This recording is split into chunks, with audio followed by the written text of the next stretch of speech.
It's time for an inside look at the most powerful motorsport on the planet. WFO Radio, NHRA Nitro. It's the most exciting sport on earth as far as I'm concerned. Take a walk through the Nitro pits as we go one-on-one with the stars of drag racing. Hey, you're with Matt Hagan. This is Ron Capps, Matt Hagan's personal friend. You're on WFO. Featuring the NHRA's Alan Reinhart. Our events are truly an experience. They're not just a spectator event. They are an experience. So get in, sit down, and hold on with host Joe Castello as he goes WFO. Thanks, brother. Always love being on WFO, baby. Nobody brings it to you better than you, brother. Now crank it up. It's time to go WFO. Here's your host, Joe Castello. Hey everybody, Joe Castello here, back in the studio between Sonoma and Seattle, putting together another NHRA Nitro show. And yes, we have got the winners for that full debrief interview that you are looking for on WFO Radio Podcast. We are in our 10th season and very excited to be bringing you this show with Robert Hight after his 50th win in Funny Car. Going to ask Robert Hight a whole host of questions, a whole bunch of questions. We'll ask Robert Hight about winning 50 races and why he got so emotional, what's going on with John not being able to back up, what he thinks about going back to 1320. All of these questions we're going to ask Robert Hight on the show, so stick around for that. Also on, Billy Torrence. Love speaking with Billy. Billy, obviously very successful and also very humble.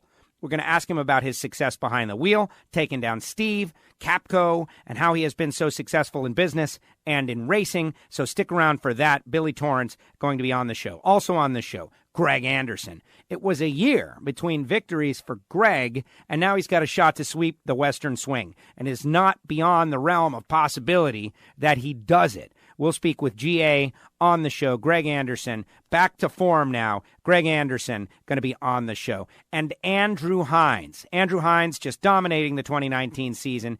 Andrew Hines been unbelievable. We're going to hear from Andrew Hines after winning the Mickey Thompson Pro Bike Battle and then going on to win the event out there at Sonoma. I had a great time. It was so much fun. I went from Denver to Utah to Sonoma.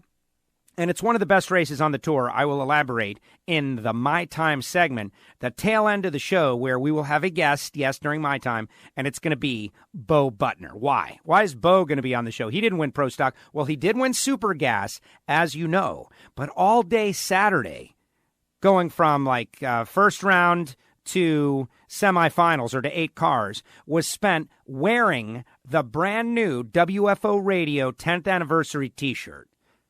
Bo debuted the T-shirt on his back in the Nitro Fish trailer, and guess what? He goes on to win the race. Coincidence? I think not. There's obviously power and energy within the shirt and the force of the WFO universe carrying Bo to victory. We'll ask him about it. Maybe he'll say no, but I don't think so. I think there's something up with the WFO Radio T-shirts that are available in the Nitro Fish trailer at the track, and of course, nitrofish.com, but we'll be talking about that a lot. Well, come on, the guy's 1 for 1 in the shirt. Just ask Greg Anderson about special clothing garments, right? Undergarments or overgarments. They work. There's magic. And so we'll talk to Bo about that later on in the show. And I'll throw in some of my great experiences, some things that I did at the tail end of the show. But first, I want to tell you about the people who make WFO Radio possible. We haven't been around for 10 years for no reason, and the reason is great sponsors and people who believe in the program. Samtech.edu, the School of Automotive Machinists and Technology. Brian Massengill and the Massengill family really doing a great job out there. I got to hang with Brian after the Sponsors Summit. We talked Factory Stock Showdown. We talked Samtech. What they do, to me, it's one of the greatest things. They help educate the next generation of racers, of engine builders, but more importantly, doers and makers in the United States of America. 713-683-3817.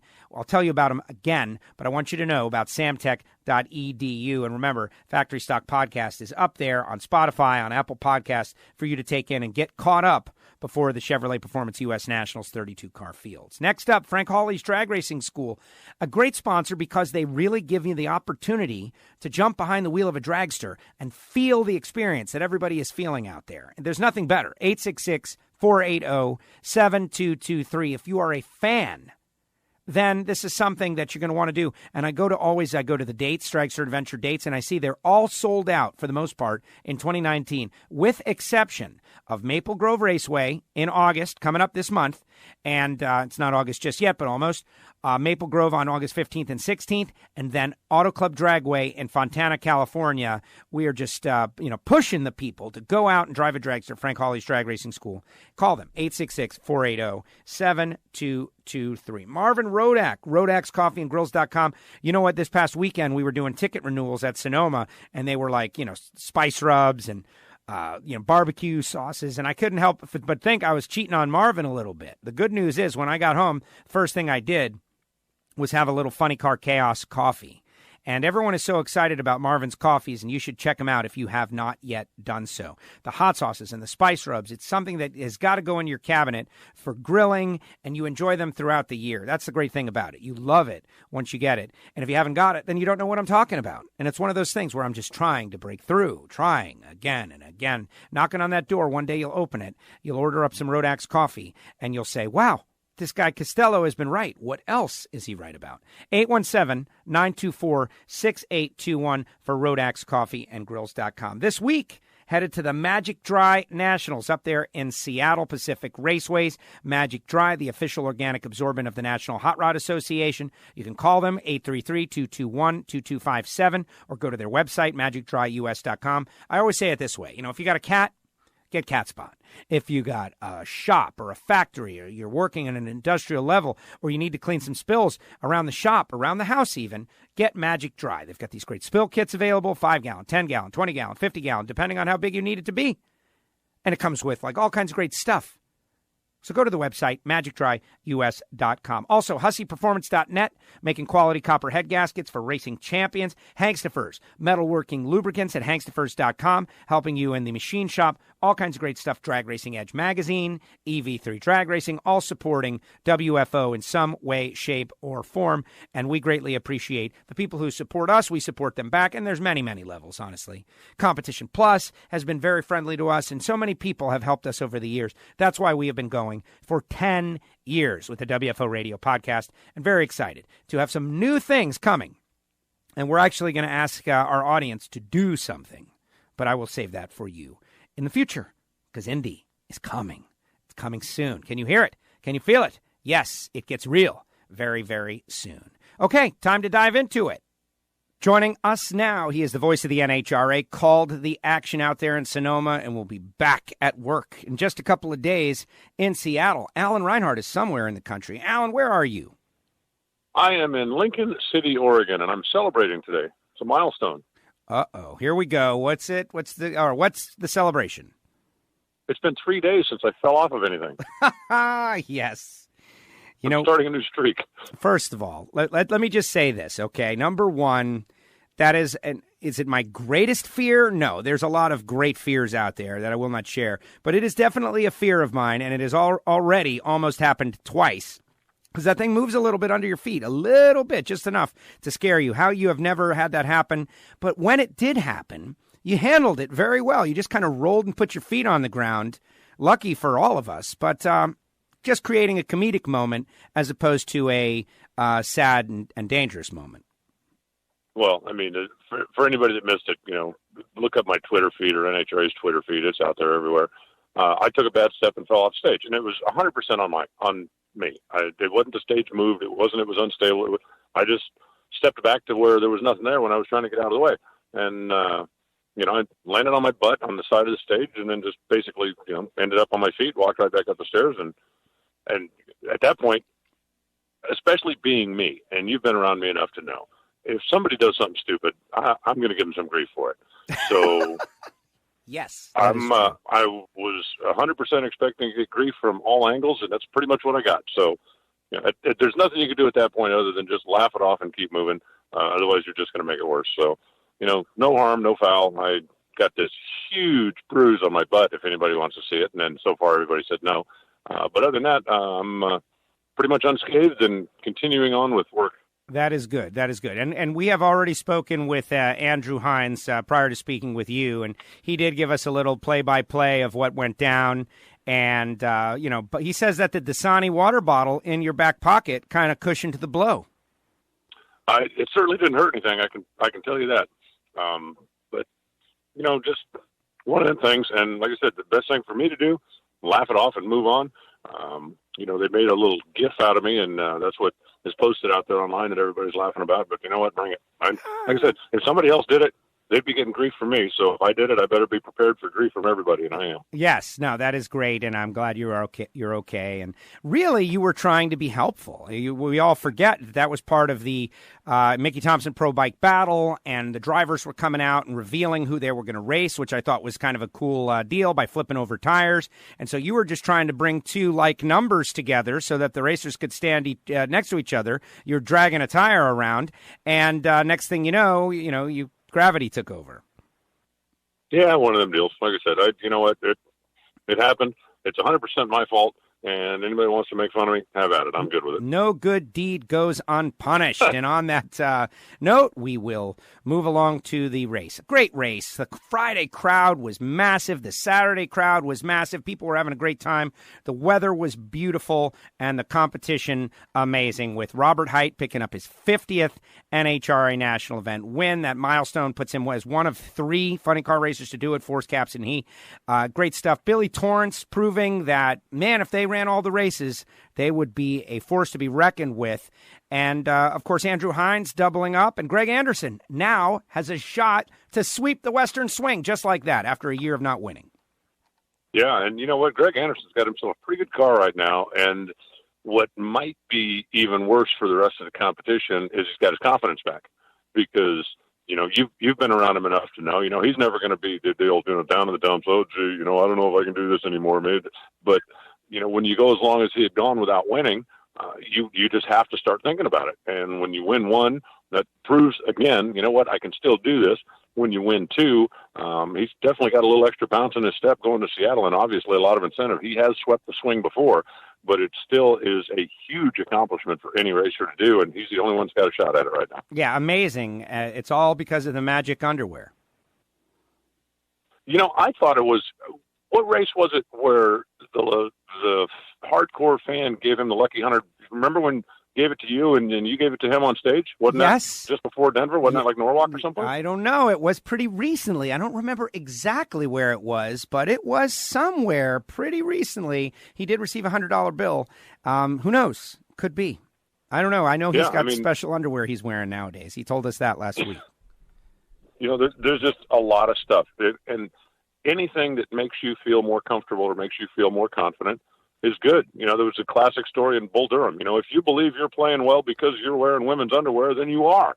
And, if he believes that he's got, a lucky $100 bill or something, then if he believes it, it's true.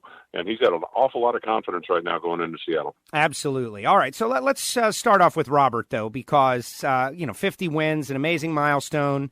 I was thinking we were going to see a moment where perhaps Robert and John were racing for the milestone. Like, how amazing would that have been? Unfortunately, John had a problem getting the car out of reverse. Spoke with Robert in the media center about, maybe he had heard exactly what it was, and he speculated, just not enough neutral in the clutch, which clutch science is something that I'm thin on.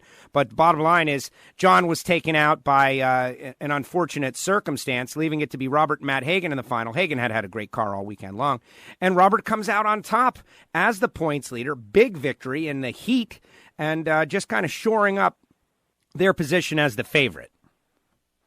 I think so. They've had a good car all year, qualified number 1, just did everything there was to do. The Matt Hagan run in, I believe, the second round, when he went the 392, and the next closest to him was the car he raced was 399, and everybody else down the track was 40 something. That was a real eye-opening run, at least for me. I talked to a couple of the guys, a couple of Robert's guys after in the winner's circle, and said, that really got their attention as well. But, they went into semifinals going, okay, look, we don't have to race him. Let's race the guy we're racing, who at the time was Ron Capps. And they got around that. And he said, in the final, we felt like we could step it up. And he also said, we went up there knowing if he goes 392 again, he's going to beat us. but we're not giving this thing away. So they were able to step their car up and go 397. Hagan slowed down a little bit, and that pretty much spelled the day. But Robert had a great car all weekend long.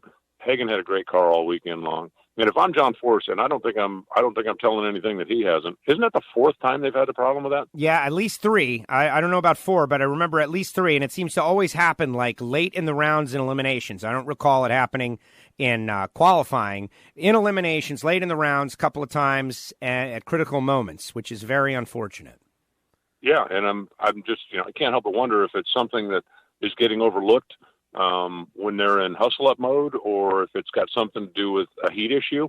The clutch obviously retains a lot of heat, even though it's getting new discs and new floaters. You get, usually the same flywheel and same hat, or certainly the same hat. I don't know, but they've got something going on over there. If it happens once, it's a fluke. If it happens twice, well, you know what? I believe it's 4 times. I think the first time was the final of Bristol. It happened once in Norwalk, and if I'm not mistaken, it happened once in Denver too. Not to the degree that they threw the runaway, but to the degree that after the burnout, they had real issues getting the car to go forward again. And there's something in there that I think they need to find, or it could come back to bite them at a critical moment. Not that the semifinals in Sonoma is not critical, but let me tell you, the final of Indy would be critical, or in the countdown to the championship would be critical. So it's something that they definitely need to address and find. And again, I'm not saying anything that they don't certainly know and aren't trying to figure out for themselves. Yeah, that having been said, though, John Force has yet to win, but still having a great season, like going deep in the rounds. And when he is getting beaten, it's on things like this. And I now, second in the point standings. Tommy Johnson is, third in the point standings. Tommy Johnson is now second. Robert and Tommy have both clinched their spot in the countdown, which is very impressive.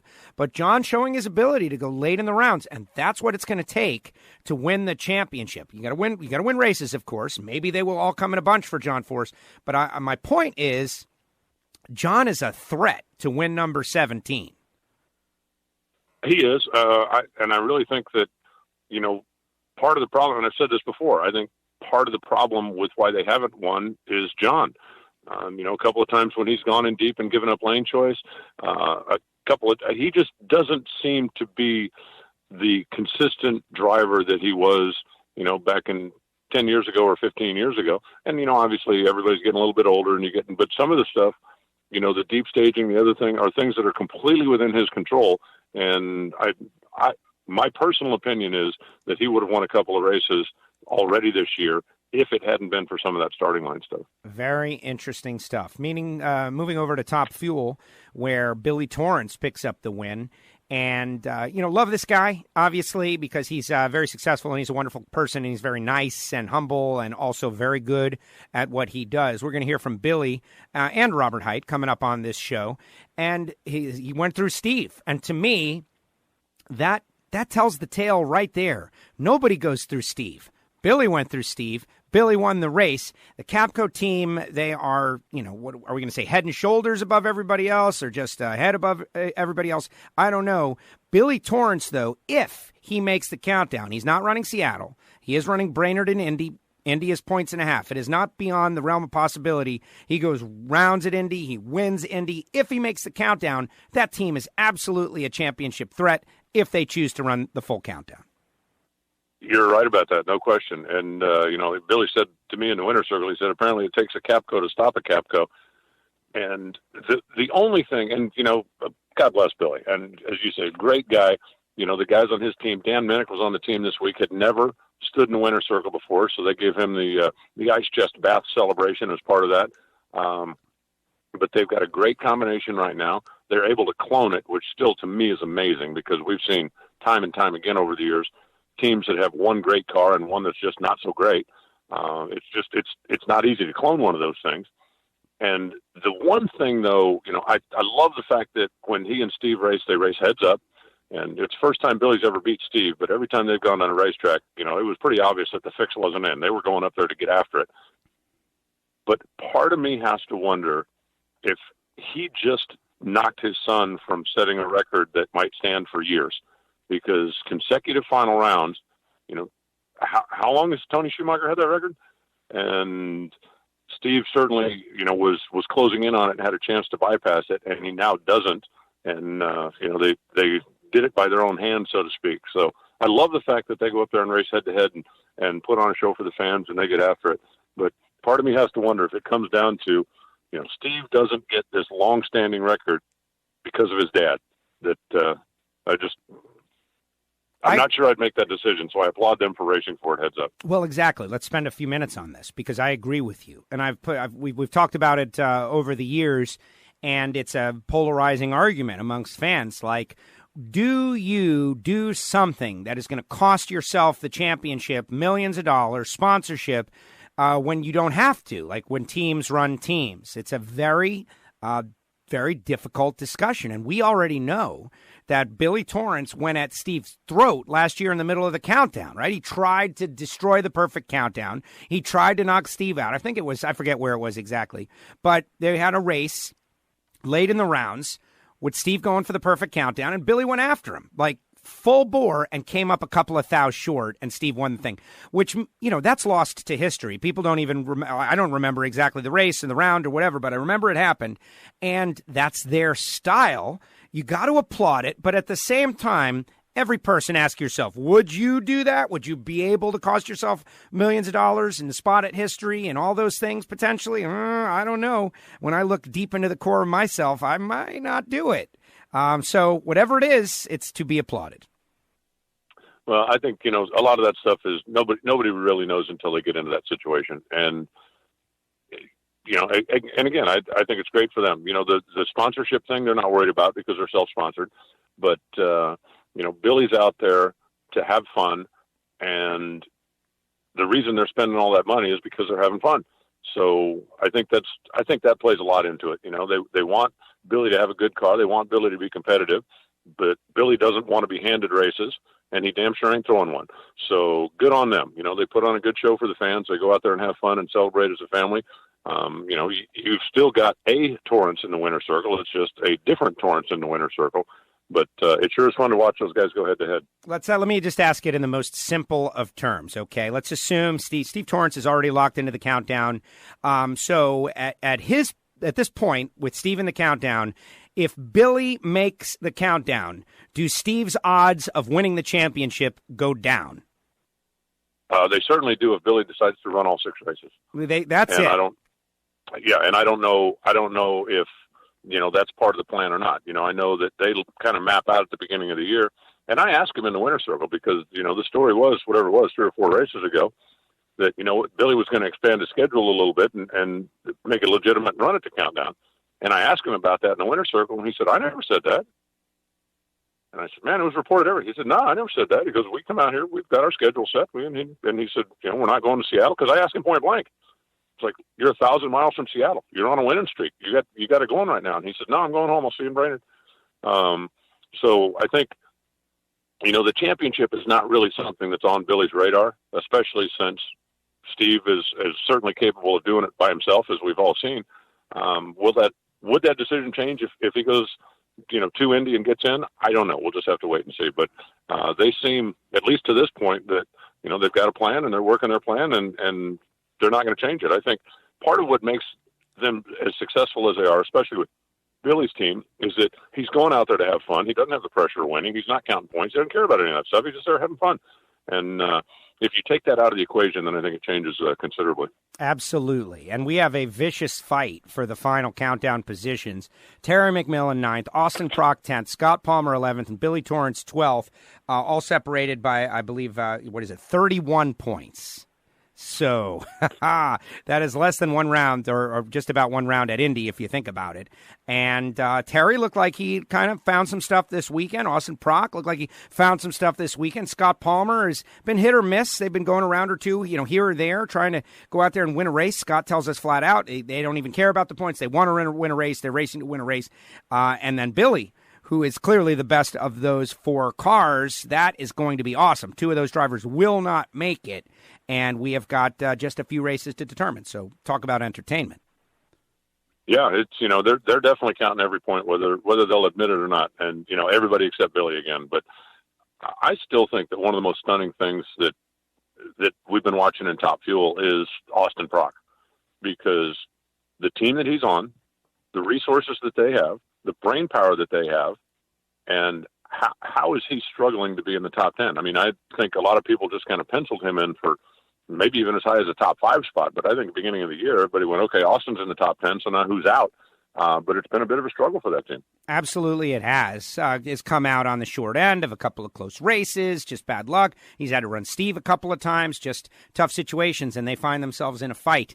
The fire that molds champions, perhaps. He's going to have to fight his way in. They need some round wins. They got 3 races to do it. We'll see what happens. Pro stock, kind of interesting. 20 pro stockers there. Bo Butner continues to lead the points. Greg Anderson has vaulted up into second. Alex Laughlin, Greg Anderson make the final. I heard Alex Laughlin, the burnout switch remained on in the final round, which is kind of unfortunate. Wouldn't rev up past 9,000. And that is unfortunate, but Alex Laughlin is kind of surging along now, showing that a little mistake here or there, parts failure here or there, he could be higher up in the points. Certainly a championship threat. Lump self to me. Wow, this guy is great stuff. At the bottom of the points, Brogdon holding on to the 10th spot, hasn't raced a couple of races. Kenny Delco kind of coming on, going to try to take it in this next race. And they, with that hard charger award, after crashing a car in Denver, bringing out a backup and going out there in Sonoma, and they've been faster now that they've got McGahey power. Yeah, I mean, horsepower is king in pro stock, there's no question. And, you know, if Alex wants to be a championship contender, they need to cut out all those little mistakes you were talking about, because that's really going to be the difference. You know, the horsepower across the top 10 cars is very equal. Whether you've got McGahey power, whether you've got elite power, whether you got KB power, they're close. I don't think that that's going to be the determining factor. You know, one guy's not going to go out there with 100 more horsepower than everybody else and kill them, but you're going to have to minimize and get rid of those mistakes. You know, the burnout switch is kind of interesting. There's a lot of guys out there that don't have that 3-step rev limiter. So, you know what, if it's not there, then there's no way it can malfunction. So, you know, whether that's something that's needed, something that's looked at, something that's just a little extra safety device, who knows? But, you know, Greg had a great car. Bo had a great car. You know, a 009 red light in the semifinals, or it could have been, you know, Bo back in another final round, and then who knows what happens. But there's a lot of really good cars in pro stock right now. It's going to come down to whoever makes the least mistakes, and I really believe that driver confidence is going to play a huge role in this. You know, you look at when Erica won her second championship. She didn't have the best car, but she went up to the starting line every time going, I'm here to crush your dreams, and she did it. And if you're feeling that confident level, and it's going to affect your driving, and that's going to be the difference in the countdown, because nobody's going to outpower anybody. It's going to be whoever makes the fewest mistakes and has the highest confidence level is going to win this thing. You can't pull up at the starting line, look out the side window, and go, oh, gee, I hope we can beat this guy.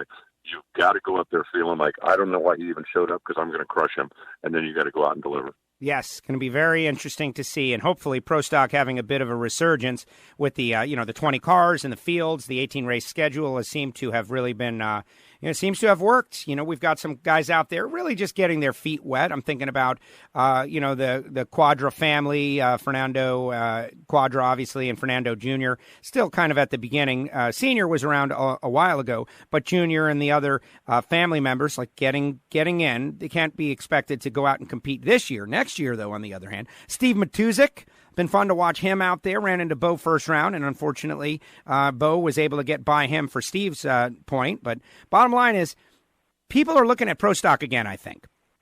Yeah, you're right. And I think part of it, too, is the fact that competitive horsepower is now available. You know, you look at a guy like Steve Graham, who, California car, has come out and run 3 or 4 races a year when we're out on the West Coast.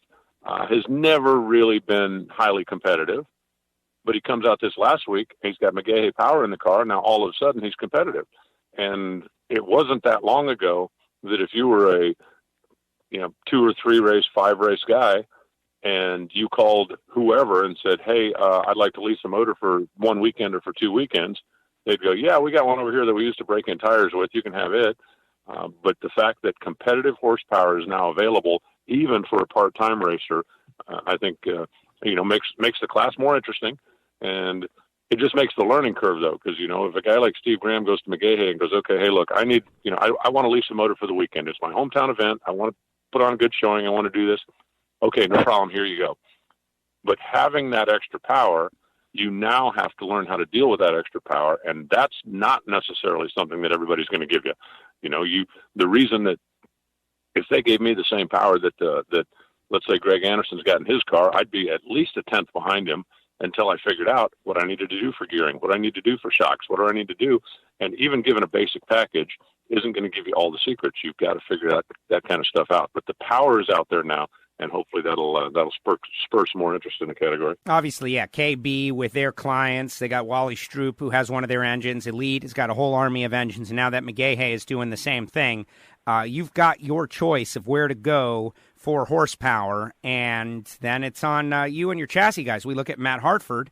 Very fortunate that Matt was able to keep that car, from hitting the wall, or he knocked out a couple of blocks, but he was wild down the racetrack. That's a good car as well. And I've done some bits for NHRA's Facebook page. They're a collection of guys, right? They formed a team. They got power from Elite, but they're doing everything else themselves in terms of the chassis and the gearing, and they're giving it a ride, right? They're going out there and contending for race wins and going to semis. Made the final in Denver, looking good in the points. Why can't some other racers out there, whether it be comp racers or otherwise, emulate that formula? You still got to go to the races. You got to travel there, 18 races. I wouldn't be surprised if we didn't have some more people challenge themselves next year and go run pro stock.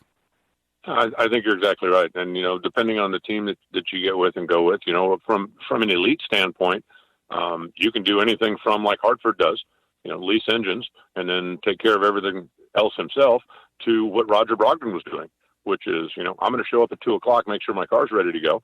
And, Elite fielded the entire car. Roger showed up and all he basically needed was his helmet.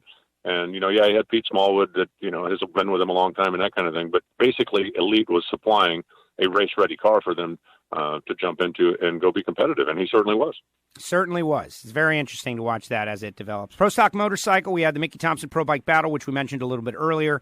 Andrew Hines wins the weekend, though, once again. Season of dominance for Andrew Hines and Harley Davidson. I spoke with some people that are a little annoyed about the Harleys, dominating. But really, Andrew is just having Andrew Hines, the winningest driver in Pro Stock Motorcycle history, is having his best career season. So that's tough to beat.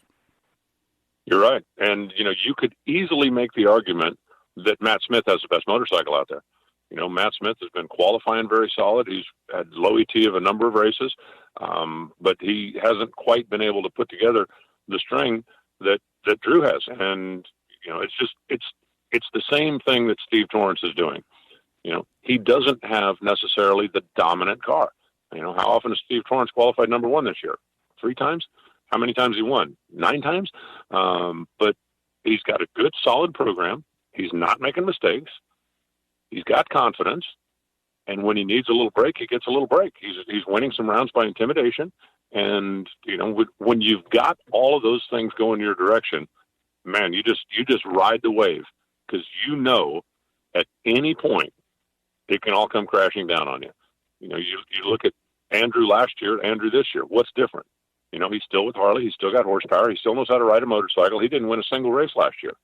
But this year, some of those bad breaks and some of those close races that he was coming up on the wrong side of are just all falling his direction.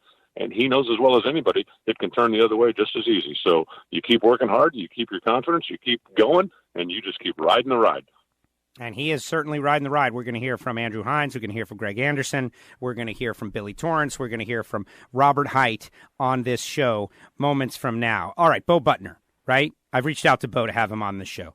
Bo Butner, this guy, some guys, you've bracket raced, you've raced as a younger person, and you've been out there, and for those that haven't raced, but you've competed in other things, there's always the guy that it just seems like, and of course there's hard work and practice and all that, I don't want to, but it's kind of like cosmically blessed, right? Like he goes out there, and if you're bowling, the bowling pin spins and flips and knocks out that 7-10 split, and you're like, say what? And it happens.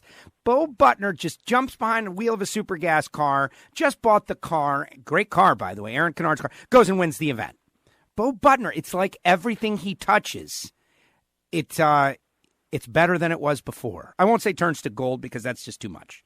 But what would you say about this? Like, how many super gas racers are out there shaking their heads like, what? Bo Butner. Now he's, top-end driving. He was a comp guy, stock guy. He's got the experience. But this was amazing. Yeah, well, remember, he did the same thing in Super Street. First time he got in a Super Street car, he went out and won as well. I don't know what he's going to get in next, because he now has won in 6 different classes, and the all-time record for most different classes won in is Jed Coughlin at 7. So we're going to have to find Bo something to drive so he can get that 7th class. But it's just one of those things. And if he goes and races in Seattle, he might get cracked in the first round. But got in the car, and for whatever reason, I don't know if people pull up and go, okay, this guy's a rookie, so let's just ease off a little bit so we don't go red, don't make a mistake. We don't have to press quite as hard against him because he's a rookie. But he, beat some big name guys and did a great job with the car, both ends of the racetrack. He was solid on the tree and didn't make any mistakes down at the finish line. Add another trophy to the collection, and he may sell that car now before he takes it home. It's like, mission accomplished. I bought a super gas car because I wanted to race super gas. Okay, won that. Maybe you'll sell this and go do something else. And don't forget, Bo is a car dealer. So if somebody comes up and goes, hey, what do you want for that? He'll have a price. There's no sentimentality in car dealers. Everybody, oh, that car's been in my family since 1902. What do you give me for it? Yes. And, but no, he, had a good day and came within a couple of rounds, 009 red light, of potentially being the Pro Stock champion as well. But, you're right. Some guys, I think cosmically blessed is a good way to put that. Some guys just, every time you start, hey, I want to try this. Okay, that was easy. And, and there's oftentimes when something like that happens, the best thing you can possibly do is quit. Because all you're going to do now is aggravate yourself until the end of time. All you're going to do is prove that it's not as easy as you just made it look. And, sometimes the best thing you can do is, okay, I conquered that mountain. Let's just quit. Yeah. And move on to another mountain. Move on to another mountain. Now, cosmically blessed, I will try to get Bo on the show to ask him if his success, at very least on Saturday, making it to Sunday, was in part due to the fact he was wearing the brand new, just recently debuted WFO Radio 10th Anniversary T-shirts that Bo goes out there and gets on the television show because he got on the Beyond Nitro segment. Just like that, he was wearing WFO gear, which is available at the Nitro Fish trailer, and goes on and wins the event. Is it a coincidence? Is it something beyond that? I don't know. I think other racers should probably try and test the theory. Yeah, they're as superstitious as racers are. I think everybody should try that. But you also have to keep in mind, and, I spoke to Bo Sunday. He was hanging out down in the winner's circle with Greg and, of course, the KB boys. And, and he said, like, from a concentration standpoint, he said, all you have to do is get in the thing and let go of the button. Because as he told me, he said, I've got Pete Biondo, Justin Lamb, and Kyle Seipel taking care of the car for me. All I got to do is let go of the button. And he didn't have to, he wasn't the one making calculations. He wasn't the one figuring weather and wind and all that. When you got those 3 guys are going, okay, your car's ready. Mr. Butner, here you go, get in. All you got to do is not be red and not do something monumentally stupid, and you're going to be in pretty good shape. And he certainly was. Yeah, they were all out there, and you were talking about the the Rat Pack of Lucas Oil Racing, and just doing a great job. Amazing stuff. Other winners: Kyle Rizzoli, big win in Super Stock. Mark Kirby in Stock Eliminator. Justin Morgan in Super Comp. Ryan Harem in Super Street in his dad's high school car. Steve Galileo, Top Sportsman, a first-time winner. And George Prather in Top Dragster. They were all super happy. I wish we could have spent a little more time with them on the Parade of Champions, but we were up against the Fox Broadcast Network hard time for final rounds. And they were all stoked. They all sipped the wine. Yeah, it was definitely a fun weekend. Ryan Harem, obviously a big-time hitter out on the West Coast, even though he's been traveling some. It's certainly no surprise to see him in the winner's circle. And, Kyle Rizzoli's a 3-time or 4-time Division 7 champion, driving a car that's actually owned by Jim Whiteley. But, when you see some of those classic cars, I love Mark Kirby's car. I actually like his Super Stocker more than I like his Stocker, but I'll take what I can get. The guy's a big duster guy, and had a good weekend. We had a lot of first-time finalists, a couple of first-time winners. It was a pretty exciting race from top to bottom. Pretty exciting. And just like that, though, it's in the rear view mirror, heading on to Pacific Raceways, the conclusion of the Western Swing. I love the place. For so many years, I heard people say, oh, Pacific Raceways is not very good. Then I got up there and I saw it and I said, no, it's perfect for exactly what it is. It's surrounded by a forest. There's trees everywhere. It's like old school grassroots. There shouldn't be a racetrack here, but there is. And then you think about all the days of Bill Donor and the Wild 64 funny car shows and being up there in the Northwest where you're disconnected from the rest of the world a little bit. We are the only real major motorsport, for the most part, with the exception of the hydroplanes, that are up there. I love the place. I love the fans. It is great, and I'm excited to be going. I am as well. Give us good weather, and we'll put on a good show for you. It's one of the racetracks that it certainly doesn't have the glitz and glamour of a Charlotte, of a Chicago, all the most modern amenities, but the historical feel for the place, it's got that, like, from wall to wall or from tree to tree, I guess. When you go in there and realize some of the things that happened there and some of the just amazing events that were put on there, even not necessarily NHRA national events, but you mentioned Bill Donor in his heyday and some of the crazy things they did up there. You can really feel the history of the place when you walk in. It does. It has soul. You can feel the history, and places like that are few and far between. We have seen, the steamrollers crush over so many different things, but you don't want to do it to all of them. You want to keep things alive. Think about Fenway Park and Wrigley Field and others. Part of me wishes that old Yankee Stadium was still around.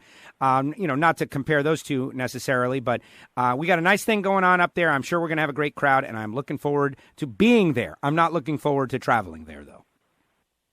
Oh, I am. I'm about 400 or so miles away right now, so I'll be up there. I don't know if I'm going to drive all the way in today. I got a couple of days to kill, and I'm going to go see a couple of sites and goof off. And you made the decision to fly home and fly back. Of course, you stayed out last week, so I understand. Yes. After you haven't been home for a couple of weeks, you need to go home and check on stuff. But I went home last week, so that gave me a little extra flexibility to stay out this week, and I'm just driving up the coast and enjoying it. There you have it. Alan, great job as usual. Be safe out there. I will see you in a few days.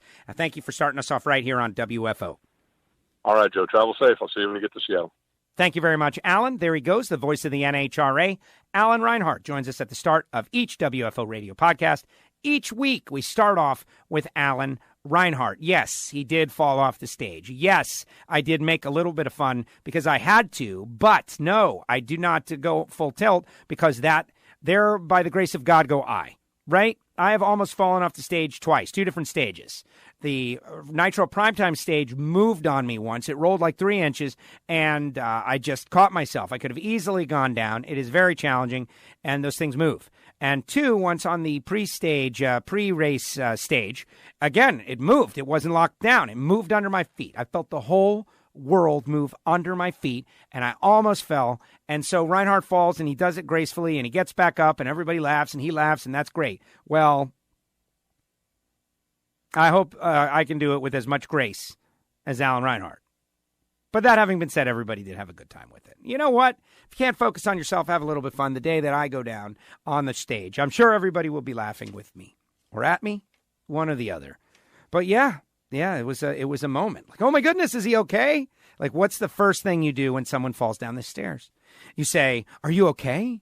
And what's the second thing you do when someone falls down the stairs? Everybody starts to laugh. And it's a terrible thing. You're all terrible people, I tell you. But that's okay. All right.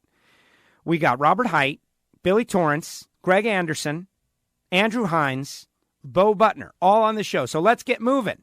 Let's get rolling. I know you got a 6-hour drive or whatever it is from Sonoma to Seattle. So let's get after it. But right now I want to tell you about Rodak'sCoffeeandGrills.com. Marvin Rodak. Yeah, spice rubs, hot sauces, things that you will enjoy. Gourmet stuff that's so much better than the stuff you get in the grocery store. You're sitting there on the coffee aisle looking at stuff that's been roasted that way for probably weeks. Marvin is going to roast it fresh per your order.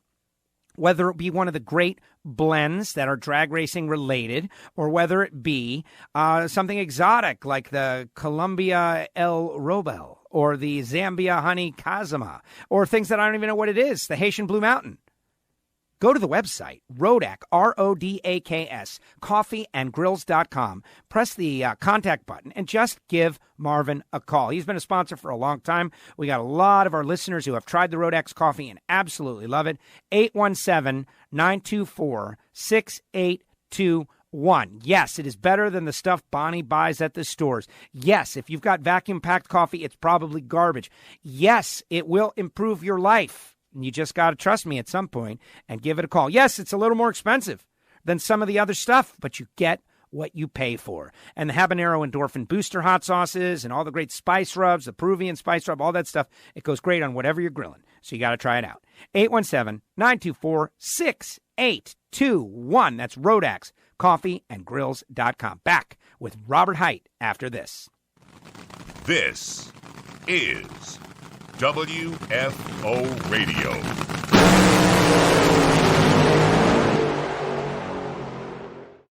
Hussey Performance copper head gaskets. Do you make big power? That's the question. Hussey Performance specializes in quality copper gaskets to your exact specs. Any bore, any size and thickness.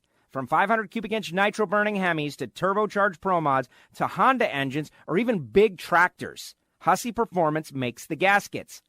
If you're a racer, you're thinking about, well, how long does this take? Typically, less than a week. They want to help you make the race. Next day shipping is also available. What to do? You got to call David directly, 724-318-8292, or go to husseyperformance.net. And one more thing, it's all made in America, including the machines they use. That is huge. 724-318-8292. 292 Hussey Performance copper head gaskets for you engine builders out there. These guys are supporting WFO. Check them out. It is husseyperformance.net. Start your education at full speed with the School of Automotive Machinists and Technology. Accelerate your career as a high-performance engine builder with classroom instruction and practical hands-on experience in the lab, on the dyno, and at the track. In addition to the blockhead and CNC programs, SAM now offers motorsport EFI tuning and an Associates of Applied Science degree. And SAM is a military-friendly school, approved to train veterans and other eligible persons under the GI Bill. Start your education at full speed. Go to samtech.edu today. Hey, this is Joe Castello, and we'll be back to the show in a second. But first, I want to tell you about CompetitionPlus.com. There's a reason CompetitionPlus.com is the leader among drag racing electronic magazines. Their trained staff is always on alert and always asking the tough questions. The end result is hard-hitting drag racing journalism with up-to-the-minute reporting. For over a decade, CompetitionPlus.com has been a pioneer as drag racing's go-to source for the latest in news, race coverage, and high-quality photography.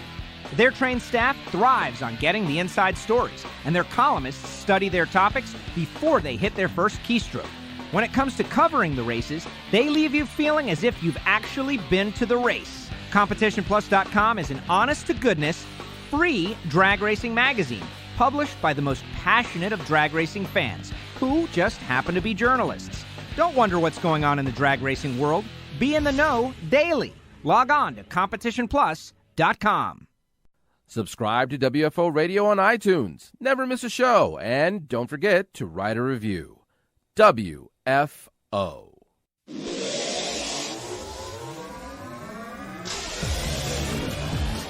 Now back to WFO Radio, NHRA Nitro. Welcome back to NHRA Nitro Podcast. Hopefully you are interested in the new WFO Radio Podcast T-shirts that are available that they debuted this past weekend in the Nitrofish trailer on the Midway. And believe it or not, people immediately diving in, like Michael James from Coletta Motorsports dives right in, gets a shirt. I got that on video. Now, what do you think about me thinking about this happening? All right? Like, what does Castello think about these people going out to get his shirt? The shirt that represents the show. It has really not a lot to do with me. It has to do with the energy of the audience, of the people behind the scenes, and the drivers coming on WFO Radio for 10 years. And now there is our second version of a shirt. This says 10th anniversary on it. It's our 10th anniversary T-shirt. And what do I think about it? Humbled to see Michael James. This guy's been around drag racing his whole life. He's over at the Nitrofish booth, and he buys the shirt right in front of me, man. And I'm thinking, oh my gosh, I really wish I could just give away everything to everybody, right? All my T-shirts and everything. Like the show, we give it away. We've got some great sponsors.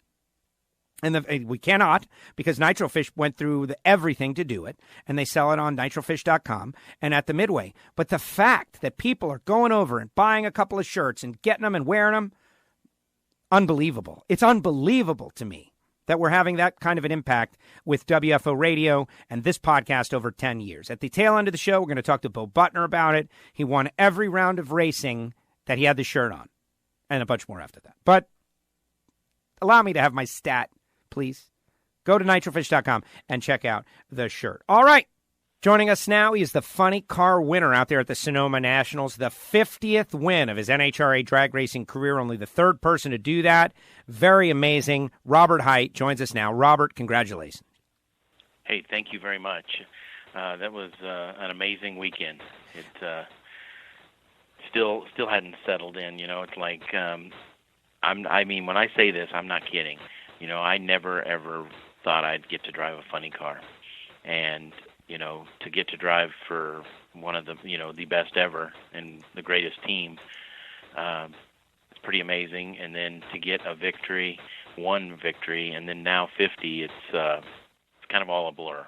Yeah, but I wonder, though, is it the milestone that is jogging this emotional response? You got emotional on the top, and I love it. Don't get me wrong. Like, I don't want less of it. I want more moments like these. And it's like it washed over you. You said things that, you don't hear people say, like, I was nothing. I'm nobody. And you were selected. The cosmic forces, you were blessed. However you want to say it. There's a million ways to say it. But it's just like it's coming out of you now after this milestone of 50. And it is a very rare thing. And I appreciate what you're doing. I love you knowing that. Because, I don't know, there's a lot of people that they might not put it out there the way you are. Well, I appreciate that. No, I'm very fortunate. I feel fortunate. That's why I go to work every day to try to help and, repay this debt that John gave me, that he gave me the opportunity. It's amazing. I mean, to get to race for Jimmy Prock and, and to get him back, okay, we lost him for a while, and him to be back, and he and I reunited, just crazy how things all work out. Amazing stuff. All right, let's talk about race day. Then I'm going to ask you a couple of additional questions and get your thoughts on some things that happened out there in the weekend that were certainly said and bantered about. As we're getting to a critical part in the season, let's face it, headed to Seattle now. Seattle Brainerd Indy. And the U.S. Nationals are the most coveted race of the season. So if you're going to work on anything, you're going to think about anything other than your absolute most ragged edge tune-up, now is the time. You guys spent a little time working on some things over the weekend, then got it in gear. Number one qualifier, earned a bye-run first round, which set up a big, a couple of big battles. I figured you'd be running Cap's second round, but you ended up running Blake Alexander. Cap's got taken down, just goes to show you the level of competitiveness out there in Funny Car. But just what was your mindset going into the weekend, knowing that this is a critical race in your hometown, you have had success here, and this is like, the center of Robert Hight fandom? Well,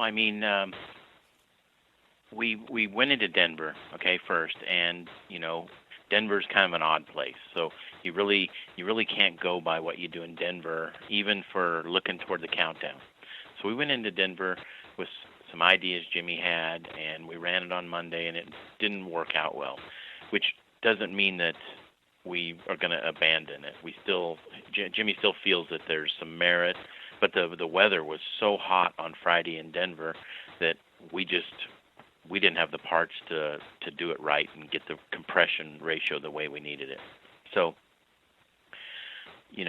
but then to be able to go back Saturday to a known setup that we had in Denver before and get the pole, that just shows you the savvy on this team and the experience. And then, come into Sonoma, Jimmy always says, when you go out west, you better have a game plan and have a setup and a combination in check that is going to carry you, now for the next 10 races, because 9 races. Because if you're searching right now and you're lost and you're looking for a combination, you're probably not going to have a good countdown. Just the facts. And basically what we're doing right now is we are practicing for the countdown, trying to go out there and get the little points every qualifying run, try to be up at the top. And, you know, you want, even on race day, you want to be, you know, real close, you know, to being low ET every round. That's lane choice. It makes other people push, let them smoke the tires, you know, and that's really our goal from here forward. That 334 mile per hour blast, then Brittany goes 335. It's no, you're both John Force Racing. Those are big speeds. I love seeing the big speeds. And, you know, what about this race that made that possible? Well, NHRA did a fantastic job of prepping the racetrack. And, you know, I hope they really look at this because we had good racing, okay? We had good qualifying runs. On Saturday, for instance, I raced Tasca both runs, okay? And I beat him the first run by 3 thousandths. He beat me the next run by 9 thousandths. And I said in one of my interviews Saturday night, you know, this track being prepped like this and really good, the fans are in for a real treat on Sunday. They're going to see a lot of close side-by-side racing, you know, separated by inches. And that's what you get when you have two really good prepped lanes. So hats off to NHRA. They did a great job. On that note, and I know that there's a text that goes out a couple races ago out, and I guess it was Epping. Sean Langdon tweeted that, you know, he didn't think that the ratio was right. I don't know that fans understand what's going on. And I wonder if you can share as much as you feel comfortable sharing with how that has been versus how it is now. Like, okay, good. You know, everyone said, man, the track is great. But what does that mean? I know there's like 65-35, there's 75-25. There's like, what was it when you went 339? Was it 100%? Like, I don't know. Is there a way for us to track that? And do you feel confident, like whatever they did for this race, is that what it's going to be? Does it change every race? How does that determined? And do you even know? Yeah, you know, they're wanting to share all this with us, and they're also wanting our input, all the racers. You know, so basically you've got to come into a race and you've got to prep the track properly. You've got to get all the old dead rubber off and put new rubber on with the tire machines. And 100% spray, you know, on a Wednesday and Thursday goes a long ways into the weekend, to where if you get it prepped good in the beginning, then you're not ever behind. You can stay with it. And 75-25 after that is plenty good. But when the track gets up around 130 plus, you don't want to be spraying it with 65-35, okay? There's 35% methanol, and that just makes the rubber gooey, okay? It is not a good thing, okay? You need to go the other way, 75-25, 80-20, something like that. When it's that hot, you know, we're making 11,000 horsepower. Okay, that you've got to have a track that can hold that. Otherwise, the fans don't get a good show. And that was not the case in Sonoma. They did a really, really good job. And you know, it's not the way it used to be, which is a good thing because everybody was tearing up tires. Okay, you don't need that, but I even talked to, you know, pro stock guys are really the ones they ought to talk to because they don't have a lot of downforce, hardly any, and they need a little spray down there to keep the things stable. And that's what they really should be talking to the pro stock guys. Get it good for them, and it'll be good for everybody. Interesting. Now, listen, I know there's a lot of debate out there. Just you need hard data. Do you know what the mixture was when you went 339, that epic year where we were like, breaking every record and loving every run, and it was out of control? And I know why we backed off from there. I get it. I'm okay with 334, 333. I'm great with an occasional 330. That's fantastic. But do you know what it was back then? I don't. I'd be lying if I said. I know that the tracks were prepped. They were crusher. Everybody loved it. But, you know, the other end of the racetrack, you would tear some tires up, and that isn't good. I don't think it's dangerous when we were tearing tires up. That's not at all, but it's costly. You know, when you pull the centers out of them, because the track is so sticky that, you know, you got to get new ones. So it's very expensive. Those tires are $1,200 a piece. And back then we also had the headers laid back more. We didn't have the rev limiter that we do today. So NHRA's done a lot of things to slow it down.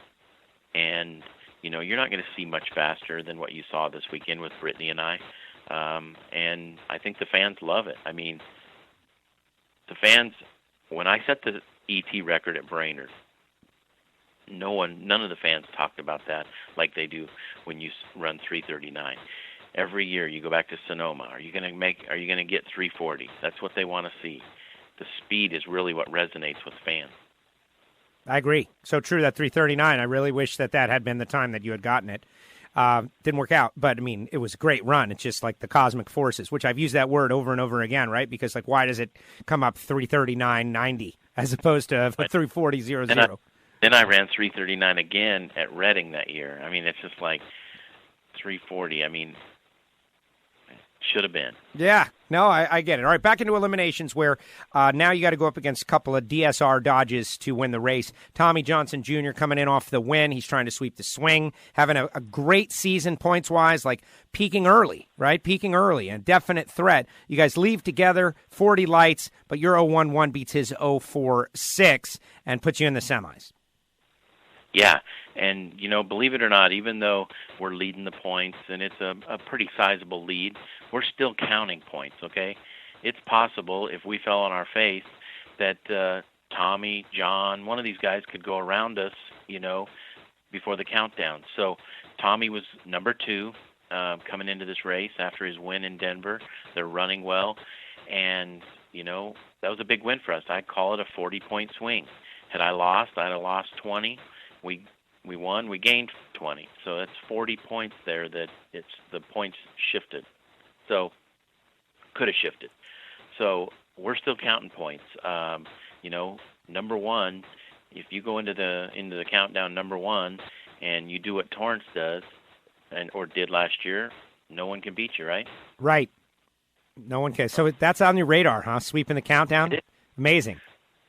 Yeah, that's not very realistic, but number one's better than any other position going in.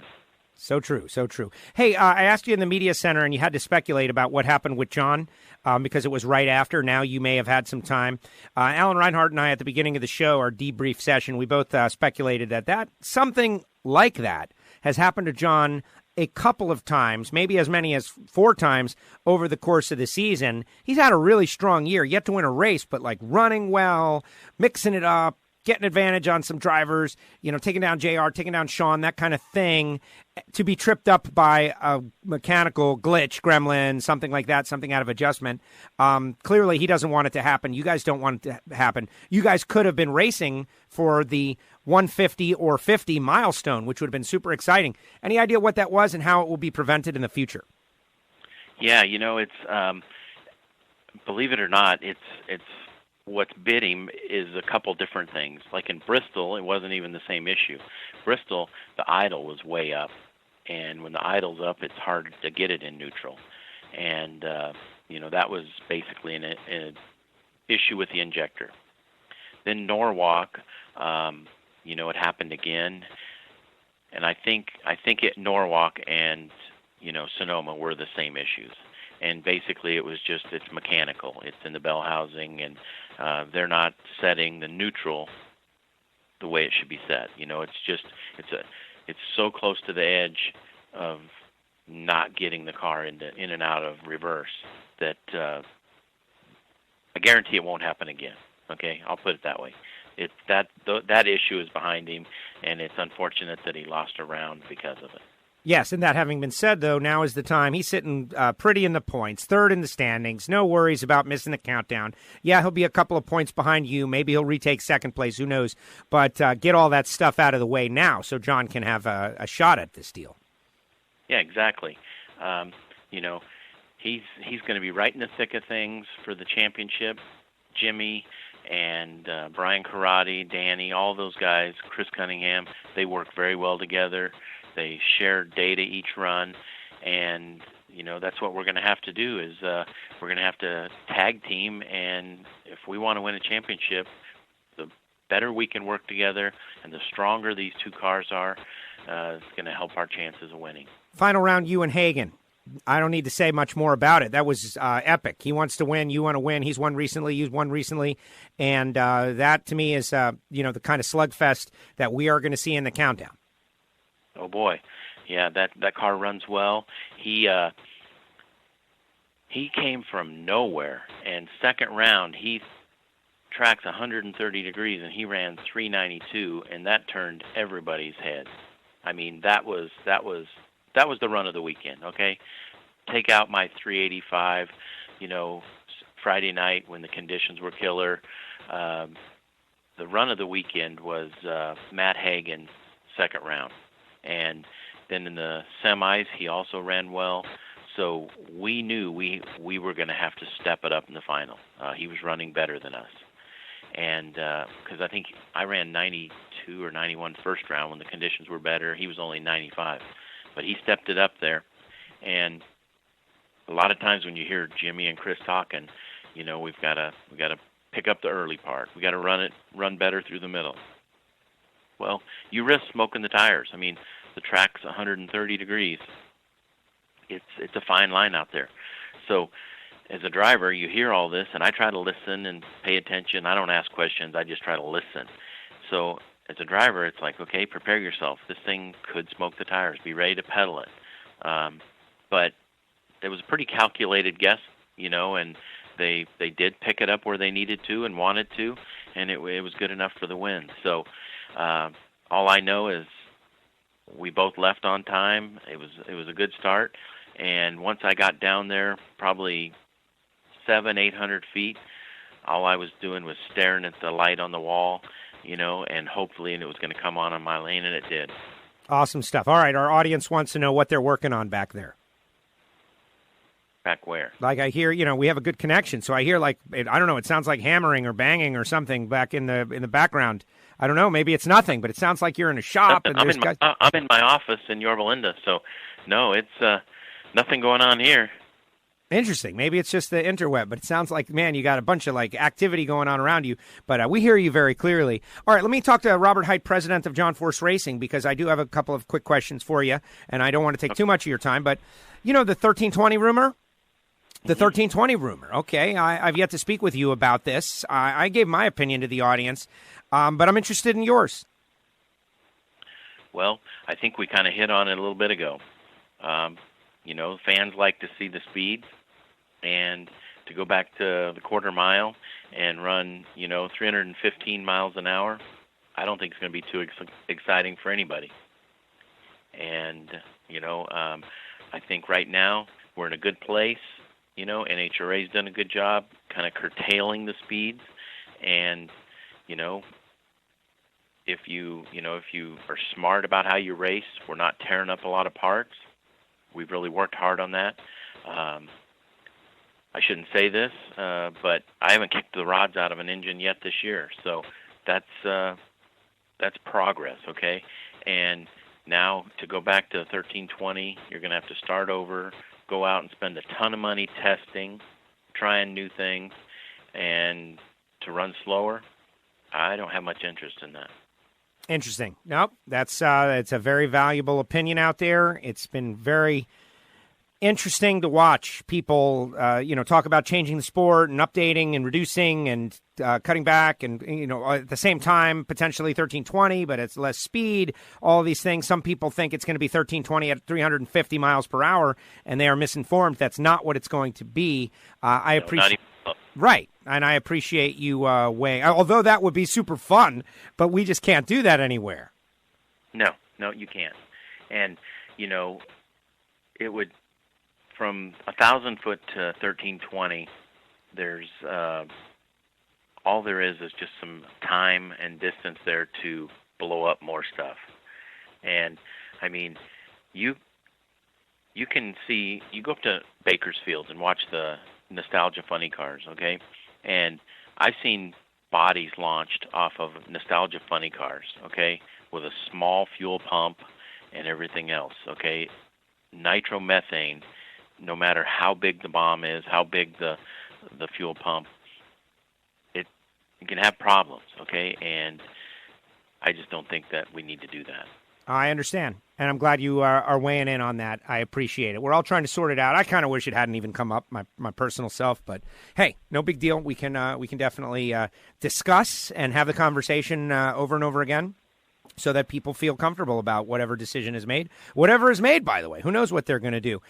You never know, and you just got to kind of ride it out. Robert, thank you for coming on WFO Radio, headed to Pacific Raceways. That is a fun facility. I know we're going to have a good time. Western Swing, final race. Good luck to you this weekend. Thank you. Looking forward to it. Seattle's a fun race, a beautiful setting, and hopefully we can go out on a high note. John and I have a match race the weekend after in Norwalk, Night Under Fire. Oh, wow. That's always a best. So, yeah, my team, they've been hitting it hard, So basically they go the 4 in a row that we had, a weekend off, 4 in a row again with the match race. No, it's actually 5 with Brainerd in the match race. And lots going on here. Take a second to dial in on the Night Under Fire, because I'll tell you, I've never been, right, to fly up to Norwalk for a single drag racing event.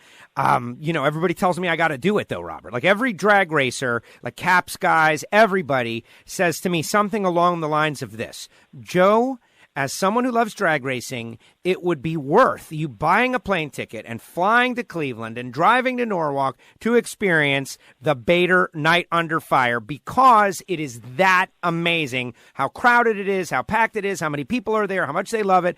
And to me, honestly, Robert, like, I listen and trust what they're saying, but how could it be? Like, the NHRA national event show is so spectacular. What happens there that is so amazing that the place is packed to the rafters? And can you lay that on me?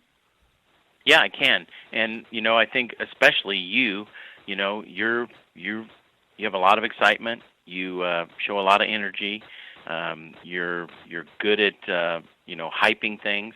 And you're right. NHRA national events, they're mind-boggling. They're awesome. But Bader puts on a show, and there's a lot of excitement, a lot of energy.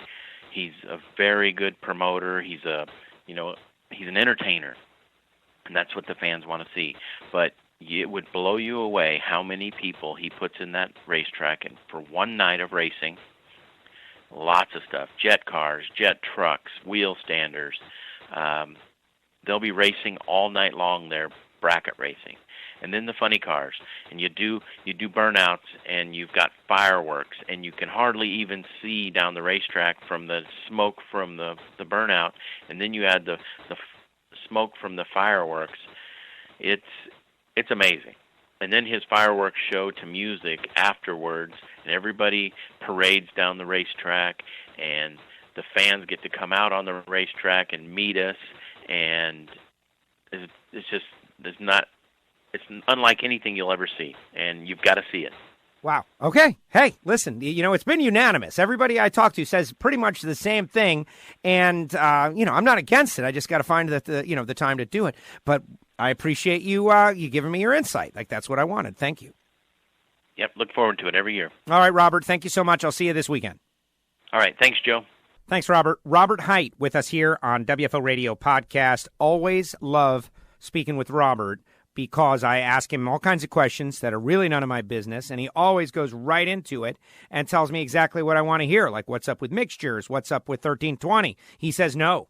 He's not the only one that's saying no, people. You can go back to my time several races ago when it initially leaked out, and I said flat out, like, if you spend some time thinking about it, then it's really not viable. It's not. It's not. I don't know. But then I asked Garlitz a couple weeks ago when Big Daddy was on the show, and he says he likes 1320, where you just touch 300 miles an hour every once in a while. And that's a nice debate. What do you want? What would you rather have? Would you rather have 1,320 feet, where you just touch 300, maybe 310 every once in a while? Or would you rather have 330 to 1,000 foot, full-on experience? It's up to everybody to debate and think and consider. There's a lot of other stories out there, too, like things that we're going to discuss over the next couple of weeks about ways to fix the sport, improve the sport. Only thing that has been consistent in the sport of drag racing over the last 10 years is every year somebody says we got to fix everything. I don't know, man. I have a different opinion. I have a different opinion. I think the sport is really, really good right now. And there are things that can be done to make it better, and we can discuss them. That's most importantly, I love the idea people offer their opinions and put them on the table. That is what is most important. Offer your opinions, put them on the table, and we will dive into them. All right, we got Billy Torrence next, Greg Anderson, Andrew Hines, Bo Butner during my time, where I'll also tell you about the Golden Spike and some other cool things that I did between Denver and Sonoma and out there in Sonoma. It was just a great time. The race is unbelievable. It is fantastic. The crowd is just unbelievable. But we'll get to that in our due time. The Ignition Show will happen this week as well. But right now I want to tell you about Frank Hawley's Drag Racing School and the Dragster Adventure. Here's the deal. Drag racing fans and fandom comes from many things. Initially, driving a dragster is a very challenging thing. Once you do it and you truly understand why on earth these people want to do something like this, how much fun it is, how you'll be laughing to yourself in your helmet. But how are you going to do that, really? How are you going to do it? You're not going to do it. To make the initial investment like that. You're just not going to do it unless someone like Frank Hawley creates a method by which you can do it for very little money. And that's what he's done, the Dragster Adventure. 0 to 60 in 3 seconds, 130 in the quarter mile, potentially even side-by-side drag racing. They travel around the country. They'll be in Maple Grove. They'll be in Auto Club Dragway. Gainesville, March 27th, 2020. They've got 20 seats open. It makes an unbelievable gift. Or maybe you just want to get your Super Comp license. You can do that too. Licensing happens at Frank Hawley's Drag Racing School. Maybe you've already got all your licenses, but you're not winning races. Isn't it worth going to Frank Hawley? You're going to spend a whole bunch of money on entry fees. You're going to spend a whole bunch of money in a whole bunch of different areas. Why not go to Frank Hawley and let him sort you out the way he has so many others in the past? 866-480-7223. At Frank Hawley's Drag Racing School, the Dragster Adventure, licensing courses. They can even let you bring your own car if you want to get down there and really get tuned up like a golf pro would a golfer. And you know that happens all the time. He sees you operate in your own vehicle, make some adjustments, make some changes. You go back out there and maybe you're a better driver. I think it's a great program. Go to frankhawley.com or call 866-480-7223 and tell them you heard about it on WFO Radio. Billy Torrence is next. It ain't just wide open. It's WFO.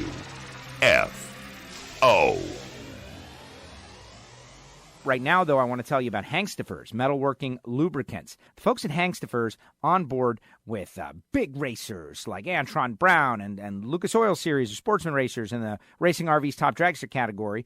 And their number one goal at Hangstafers is to increase the productivity in the shop. Metalworking lubricants, coolants, all kinds of stuff. You got to go to the website and check them out. And so go to hangstafers.com to find out more information. Alan Reinhart always says, like, the one thing that DSR and JFR have in common is Hangstafers metalworking lubricants. We're happy to have them on board, happy to have them helping our WFO radio listeners in their shop. Hangstafers metalworking lubricants, trying to make you a little more efficient in the shop. Get fired up on the WFO line. WFO, Joe. 954-889-6796. Just been an absolute joy to be a drag racing fan. Go wide open, and your call may be used on the show. Or preface by saying I'm not a Kurt Busch fan or apologist. I don't know where Greg Anderson's ego is gone, but I know one person that's going to be a big-time villain in pro stock. That's 954-889-6796. That phone line is always WFO. If you're looking for extra horsepower, check out WilsonManifolds.com, the leader in intake manifold and nitrous oxide development. They've set records and won championships in just about every series in professional racing. Sprint Cup, Nationwide, Camping World Truck Series, NHRA Pro Stock, right up to the Nitro classes. If you're looking for extra horsepower, check out the leader in intake and nitrous development at WilsonManifolds.com. WFO Radio is brought to you in part by Extreme Velocity 3 Drag Racing. Download for your mobile device. Win your way on the show. WFO. Now, back to WFO Radio, NHRA Nitro. Welcome back to NHRA Nitro, WFO Radio podcast. We keep on rolling. We got Greg Anderson. We got Bo Butner. He won Super Gas wearing a WFO Radio T-shirt. We've got Andrew Hines coming up. But in a minute, we are going to dive into Top Fuel with Billy Torrence, the Capco team. They are dominant. They are getting the job done. But right now, I want to tell you about samtech.edu, the School of Automotive Machinists and Technology. 713-683-3817. samtech.edu. Brian Massengill was hanging out there in Sonoma for a little bit. CNC machining, engine block machining, cylinder head machining, EFI. They have an associate program. So many great things going on. If you're a relatively young person, if you have the GI Bill available to you, you want to check out samtech.edu for many reasons. One, they're going to give you a good education. But two, they can help connect you to a potential job. And three, the graduates that I talk to are all super happy. And we talk to them on Factory Stock Podcast. We talk to them in a lot of different arenas, and certainly at the racetrack. To me, that's all you need to know. Go to samtech.edu or call 713-683-3817. They're an accredited program. They're located in the Houston area, and they've got a lot of success stories. Now, maybe you don't want to become a drag race engine builder. Maybe you want to become a CNC machinist for Boeing or someone else. samtech.edu can help you. Go to 713-683-3817. Go to samtech.edu and be sure to tell them you heard about it on WFO Radio. And oh, by the way, download that Factory Stock Podcast, available on Spotify, available on Apple Podcasts. The U.S. Nationals are next. All right, let's keep going into the show. Joining us now, he was the Top Fuel winner out there at Sonoma. Third victory, gets the job done, and he joins us on WFO Radio. Billy Torrence. Billy, welcome back. Congratulations. Thank you, Joe.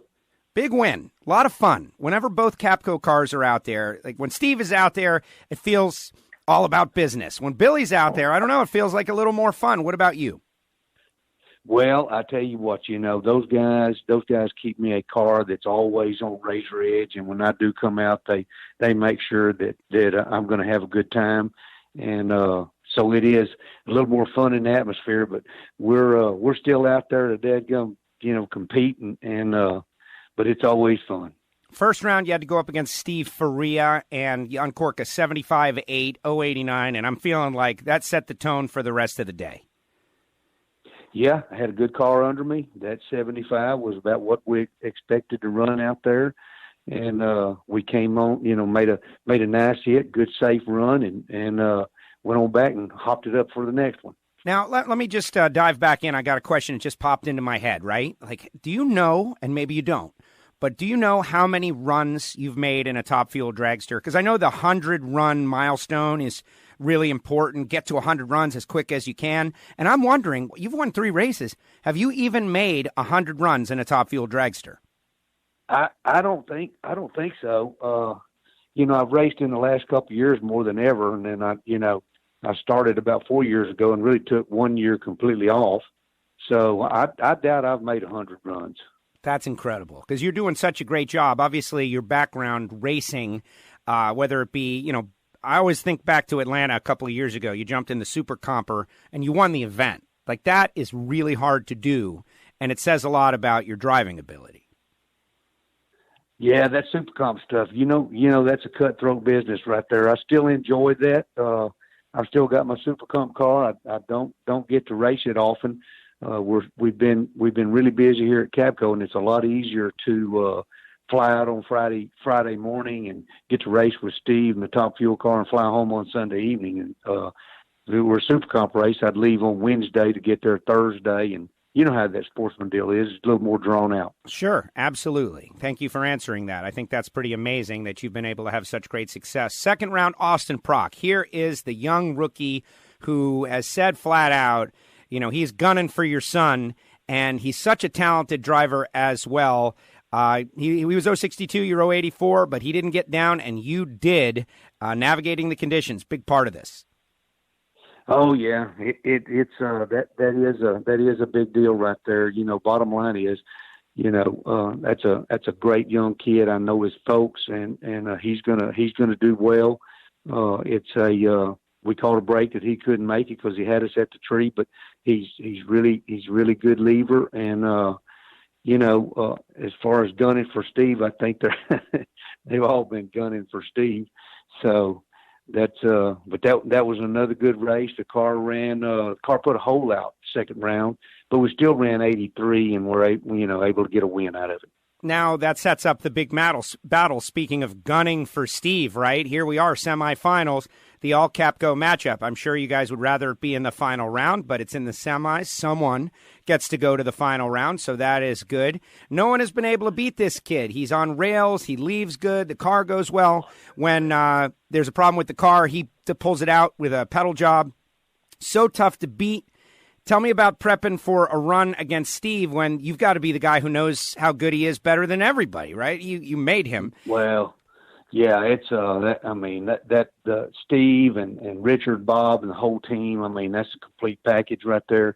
They very, very seldom. They just don't make mistakes. I mean, that car goes down somewhere right around 90% of the time. Their average ET is right at the top. Steve is always right at. He's at least a couple hundred better than I am at the gate. Just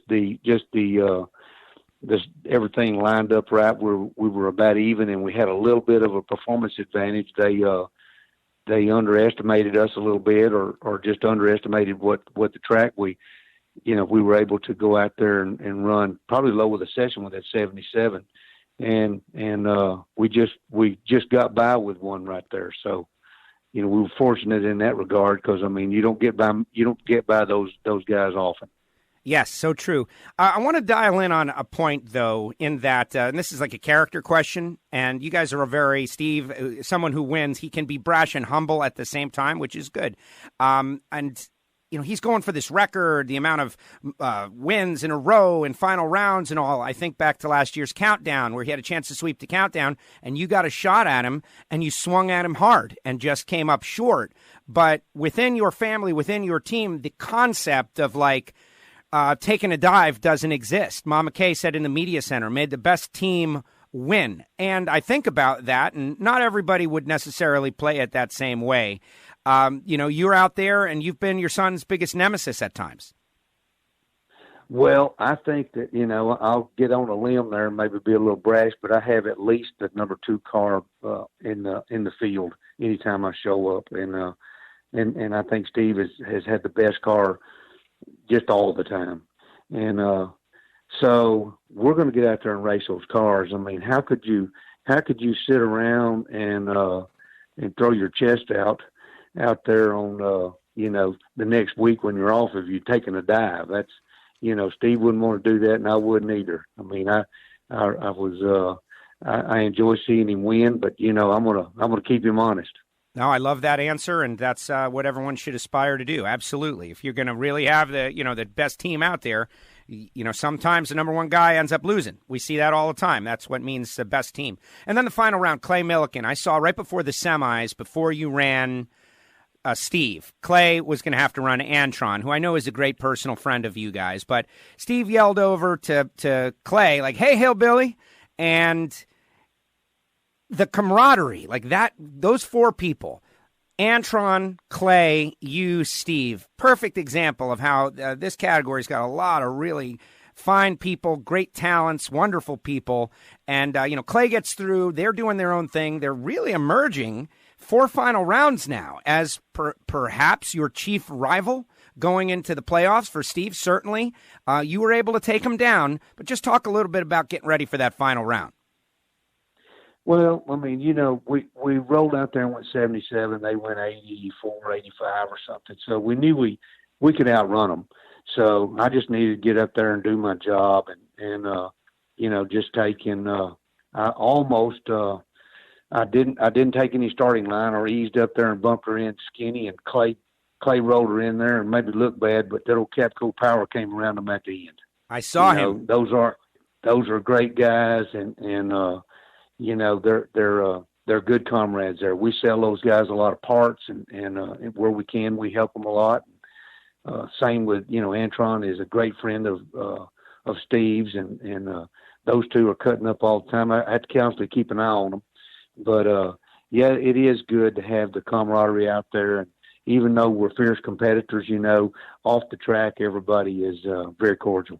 Very cool. Very cool. Yeah, I saw Clay rolling in pretty deep, and you were still able to get around. All right, so another victory, third of the year. Point standings looking good.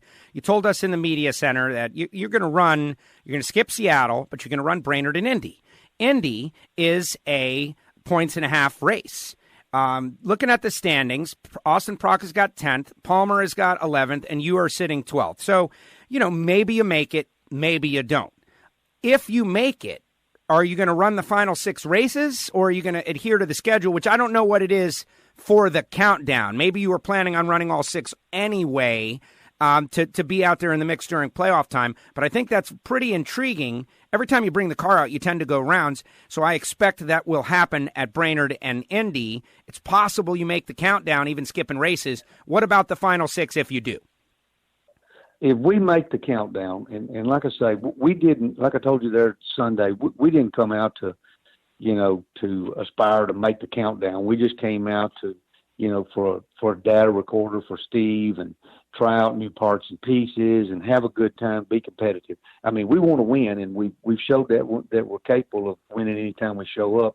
But if we do make the countdown, I think I could get Mama Kay to let us make all of them. It's I think we were going to make 4 or 5 of them anyway. I think that's what I did last year. I can't remember. Okay, well, that would be adding a race or maybe 2, and it just makes sense. Like, you could have Capco cars finish 1 and 2, and that's the only thing better than having one Capco car finish 1. Oh, that would be awesome to get to finish, 1 and 2. But I tell you, I'm not an advocate of the countdown. I wouldn't deserve to finish 2, but if I could work my way into the top 10, that would certainly be a feather in my old hat. Absolutely. Billy, congratulations on this win. I want to ask you a different question, though, but it's related, of course, because I have seen Mama Kay posting photographs of you guys together, back in the 70s, early 80s, and you really kind of look like the, Jack and Diane, John Cougar Mellencamp couple, like coming up, right? It looks like, I'm glad I made you laugh with that, but you've built this amazing business.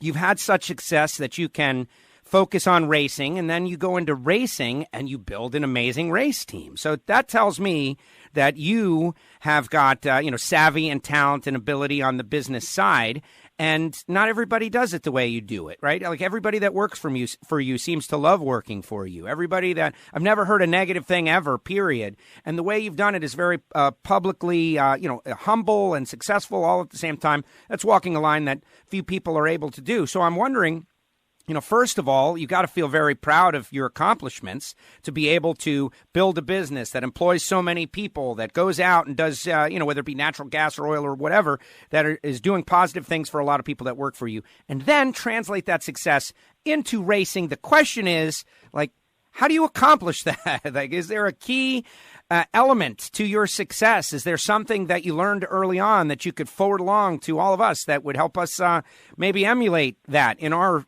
world? Well, I tell you, the race team is a mirror image of Capco Contractors. And in all of our careers, most everybody, we've worked at places where we didn't want to work, but everybody's got to work. We're out there trying to, better ourselves, make money to feed our family and pay our bills. And, whenever 25 years ago, whenever I started Capco, I wanted it to be a place where everybody wanted to come to work every day. And all this work is hard, but there's a time where a guy can make conditions more pleasant. You can have a good time working here. You can be appreciated. And I think that's the key. People want to be appreciated. And the race team, I'm so proud of that race team, of both race teams. The guys that run that deal. You got Mama Kay, you got Steve, you got Bobby, you got Dom, you got Richard, you got all of the key players right there are of a similar mindset as I am, and the people that work there are long-term people and good folks. And when you have good attitudes and good conditions, you buy those parts and pieces. you surround those guys with everything they need and wind them up and support them and let them go. And it's just been very humbling to be a part of that, because good grief, I mean, that they have accomplished so much. It's and here at Capco, us too, we're the premier contractor in our part of the world, and we're just as recognized in the racing. Amazing. And thank you for sharing that. You don't have to give out your secret sauce if you don't want to, but I appreciate you. That was it, Joe. That was the secret sauce. That's amazing, though. Well, and I like to think, I really do, that there are people that listen to these interviews and think, man, that Billy Torrence, he's a successful guy. I'm going to try to do what he says in my business, whatever it is, making stickers or, being a carpenter, whatever it is. There's a lesson to be learned. Well, I tell you what, another thing that I'll touch on, I'm not qualified to preach to anybody, but, just keep the Lord first and the rest of it will fall into place. That is excellent. Billy, thank you for coming on the show. Congratulations. We're going to miss you out in Seattle. But then Brainerd, Indy, and all of a sudden the championship season is upon us. It is going to be a lot of fun to see what happens. Regardless, hopefully you will, if you make it, then hopefully you will run the final 6 races. Mama Kay, we'll work on her. How about that? We'll work on her. That'll be good. Y'all work on her. I'll appreciate that. There you go. Billy, congratulations. Thank you so much for coming on WFO Radio Podcast. Thank you, Joe. Bye. There he goes, Billy Torrence, with us here on WFO Radio Podcast. And Billy, he laughs, right? The Mama Kay, Jack and Diane photo. And, Mama Kay is active on Twitter, and every once in a while, a Throwback Thursday, and you see them, and they're crazy kids back in the day, right? And look at what they've done together. They've had great success. And whenever I get to interview someone who has great success, I think about people on CNBC and, Kramer, and he's interviewing these Wall Street executive types and what has made them successful and what is the roadmap to success. And I'm very fortunate that these guests will tell me. And in Billy's case, make your people feel appreciated. And man, does that just strike a chord with me. It's one of my top ones. There's many ways to motivate, right? You can motivate with fear. A lot of people like to motivate with fear. Fear for your job. You've seen it in the movies 100 times. If you don't, then this will happen. Motivate with fear. And yeah, it does work. People say, would you rather be respected or would you rather be feared? My Bronx Tale, right? Feared. And fear is one of the strongest motivating factors. But ultimately, when you need someone to go the absolute extra mile for you, are they going to do it because they fear you? Or are they going to do it because they love and respect you and know you appreciate them? And I think that's what Billy just told us. That's my assessment of the statement. And it's something that I would love to try to apply to myself. And I think most people will out there as well. Great job by Billy Torrence and Mama Kay and Steve for putting together a team and always racing heads up. Maybe to their own detriment at some point in the future. Who knows? I could imagine a championship countdown with Billy in it and some key races. But that having been said, which team is really going to rise to the occasion to beat them? Really? Just yet. Who's the team? That is the team that's ready to rise to the occasion and go to final rounds week in, week out to beat the Capco team. Which team? And that's a question I think we're all waiting to answer, and we have yet to see it. Not yet. There's teams with the parts and with the people, but they have yet to show it just yet. We'll see. We'll see. Now, we are headed to the Magic Dry Northwest Nationals. Scott Palmer fighting for 10th. Magic Dry, great sponsor of WFO Radio. You like how I did that? The big segue? Yeah, I try to do a pretty good job every once in a while. Here's the thing. If you got a shop, like a mechanic's shop, like you got a regular shop where every once in a while you have a spill. And with that spill, you go and you drag out your clay kitty litter. There's a better way to do that, okay? Like you could use paper towels on your, never mind. 833-221-2257. Point is, there's specialty products for specialty things, and Magic Dry is one of those. It absorbs 560% of its weight in liquid, more per pound than anything on the market. It's biodegradable and friendly to the environment. It's made in the United States, and they support NHRA drag racing, including this show, this event, and Scott Palmer and Ricky House. Why would you not do that? Why would you not want to have a bag of Magic Dry in your shop? 833-221-2257. There's 5-gallon, 10-gallon, 20-gallon, 50-gallon spill kits, even bigger than that. So if you've got a massive factory or if you've got a regular shop, Magic Dry is for you. They do an excellent job helping you clean various spills of various viscosities. And and by the way, it's the official organic absorbent of the National Hot Rod Association. Organic because it's made from coconut. All you got to do is go to the website. That's what I'm encouraging you to do. Go to the website. Click buy now. Boom. And you'll have some at your shop or your house very, very soon. Doing a great job in the sport of NHRA drag racing. Doing a great job in motorsports in general. Doing a great job for the environment. It's organic. It's made of coconut. It's a good thing. Check them out. Magic Dry. And oh, by the way, this weekend's race are the Magic Dry Northwest Nationals. I'll be there. Will you? Yes, you will. All right, after this, Greg Anderson. Stick around. Everybody, listen carefully. Now you listen to me. Why do you listen? WFO, you guys are number one. Honest. Listen. Hey, everybody. Joe here, and I hereby decree on behalf of the WFO universe, the summer is here, and that means it's time to grill. Get yourself some Rodax Coffee and Grills.com barbecue, spice rub, hot sauce, and of course, incredible coffee. They've got the WFO Radio Blend, they've got the Bang the Blower, they've got the exotics. It's all roasted fresh per your order, representing the top 5% of coffee throughout the world. Go to RodaxCoffeeandGrills.com or give Marvin a call. 817-924-6821 or RodaxCoffeeandGrills.com. Android and iPhone users, download the WFO Radio app. It's sports radio for racing fans. Thank you. I appreciate it. The ultimate racing show, including WFO Radio NHRA Nitro, WFO Radio Ignition, the WFO Radio NASCAR Tailgate Party, news, videos, push notifications, and more. I just hope I'm part of it. Go to the App Store or Android Market. Search WFO Radio and download it now.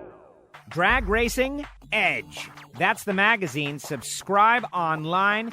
Get the issues, $24.95. Keep up with your favorite sport, whether it be NHRA Mellow Yellow, Lucas Oil Series action. They cover drag radio. They cover it all. Drag Racing Edge magazine. Now, back to WFO Radio, NHRA Nitro. Welcome back to NHRA Nitro podcast. Joe Castello back with you, and we are rolling through. We're rolling through. As we get closer to Indy and we get closer to, 10th season, we're on our 10th season, 10th anniversary around Pomona, and it's been amazing. Just so many people coming up to me saying WFO, they listen to the podcast, they're maybe new podcast listeners, and who knows why they started listening to podcasts, but now they're listening to WFO. And this is the oldest one active in drag racing, right? 10 years? To be doing podcasts for 10 years, pretty impressive. And I appreciate all our sponsors like HusseyPerformance.net. We're talking about quality copper head gaskets. And David Allen and the team stepping up to support the show. And we really appreciate them and what they have done. And so if you need copper head gaskets, you should definitely give them a shot and let them have the opportunity to make something custom for you. Because they have a lot in stock, 1,000th of a second increment, 1,000th of a second, right? 1,000th of an inch increments. But also, they can make them custom for you.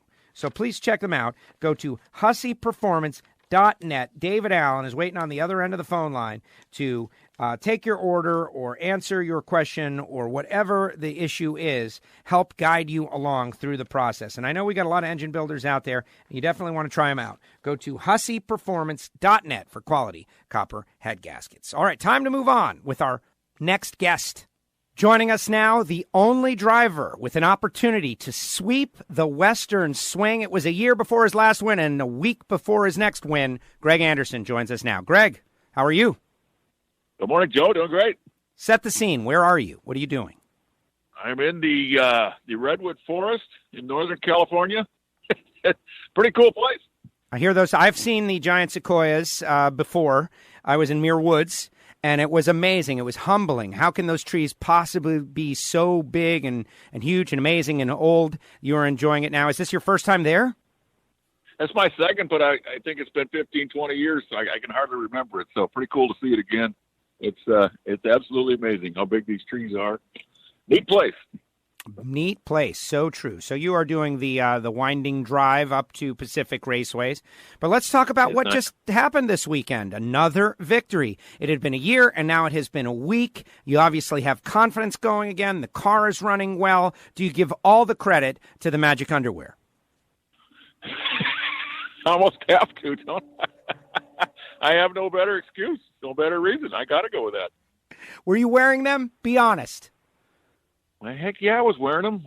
I won the first week with them. How could I take a chance of not wearing them? And I did wash them. I know that's the question coming next. I did wash them. I wasn't going to ask that. I assume you wash. Like, come on. Like, who doesn't wash their... Of course you wash. But I actually heard the inside story that they were, like, folded and waiting for you and ready to go. Greg, they work. You should sell them you should sell those things. Greg Anderson's Signature Magic Underwear. Yeah, I'm not selling them until they lose. That's a good point. And maybe they're going on my body until we lose. And why would you not? Now, listen, you've moved up to second in the point standings. Like, this has been a great run, and you got the job done. Let's start out in eliminations. Qualified sixth. You got to run Kenny Delco, who... Awesome that he fought so hard to get out there, and he's fighting for a top 10 position, trying to get into the countdown, but you were able to take him down with a 57 first round. Yeah, and anybody that thinks that Kenny Delco's not a serious threat to win rounds and win races anymore are crazy. He's come a long, long way. They got performance like you wouldn't believe. He's definitely a win looking to happen. So kudos to Kenny for the recovery he made. The entire team, what they did, jumped right back, and he's absolutely a tough out anymore. So kudos to Kenny. Second round, the old nemesis, Jeg Coughlin, but unfortunately he was unable to make the run. They had a problem with the car and just kind of dead battery issue. The battery charger was not working, was not indicating that it wasn't working, and so it ended up with a dead battery, and so you got the bye run. You'll take the win, but I know that's not really exactly the way you'd want to win. No, and that was crazy that happened. I don't think I ever recall anything that goofy happening and getting a stroke of luck like that. That would have been a hell of a race. He was running great. He was obviously driving great. I think I made second round. I think my car made the best run it made all day. It would have been a great, great race. So I'm kind of disappointed about that, how it turned out, but stuff does happen. We've done crazy stuff like that before ourselves. So you got to take them any way you can get them. Sometimes you're the bug, sometimes you're the windshield, I guess. That day we were the windshield. For a while you caught no brakes, right? And that's something interesting to, analyze. Like, you could stand next to a roulette table and, red or black, and it'll be like black, black, black, black, black, and then there's no way it's going to come up black again, and yet it does, right? And then it swings the other way, and that's the cosmic forces of numerology, and it's hard to not think about them. Like, for a long time, you made great runs, and we're coming up the short end, a couple of thou, and on this given day, now the brakes are coming your way. Jeg couldn't start against Jason. You pull out a great reaction time when you had a bad run. Like, just things are working your way all of a sudden. It's got to be the underwear. They are. It's got to be the underwear. I have no other explanation than the underwear. That's all what it's all about. And, pro stock the way it is nowadays, you can just go back to Denver. I had a great running race car all day long. It was probably the best we've run all year long, and it still took lucky breaks along the line. I won by 1,000th of a second against Derek Kramer's semifinal. It still takes a lucky break or two along the line to win a race, no matter how good you run. So that's how hard it is to win. And yes, I had a lot of luck, a lot of good fortune at Sonoma, no question about it. And you're just simply not going to win anymore if you don't have, luck going along with you on Sunday afternoon. Final round against Alex Laughlin. He had a bit of a problem as well. I had heard that their burnout switch was left on, and so it couldn't rev over 9,000, and you just drove away to a 660 with a 2 to win the race. And, wins in Sonoma, right? You won the first 2. You got a shot to sweep the Western Swing. You've done it in the past. You know how hard it is. And, I'm wondering about your state of mind. Like, last week you were thinking, man, I might never win again. And then you did win. Now... or do you feel confident again? Do you feel like it's flowing again for you?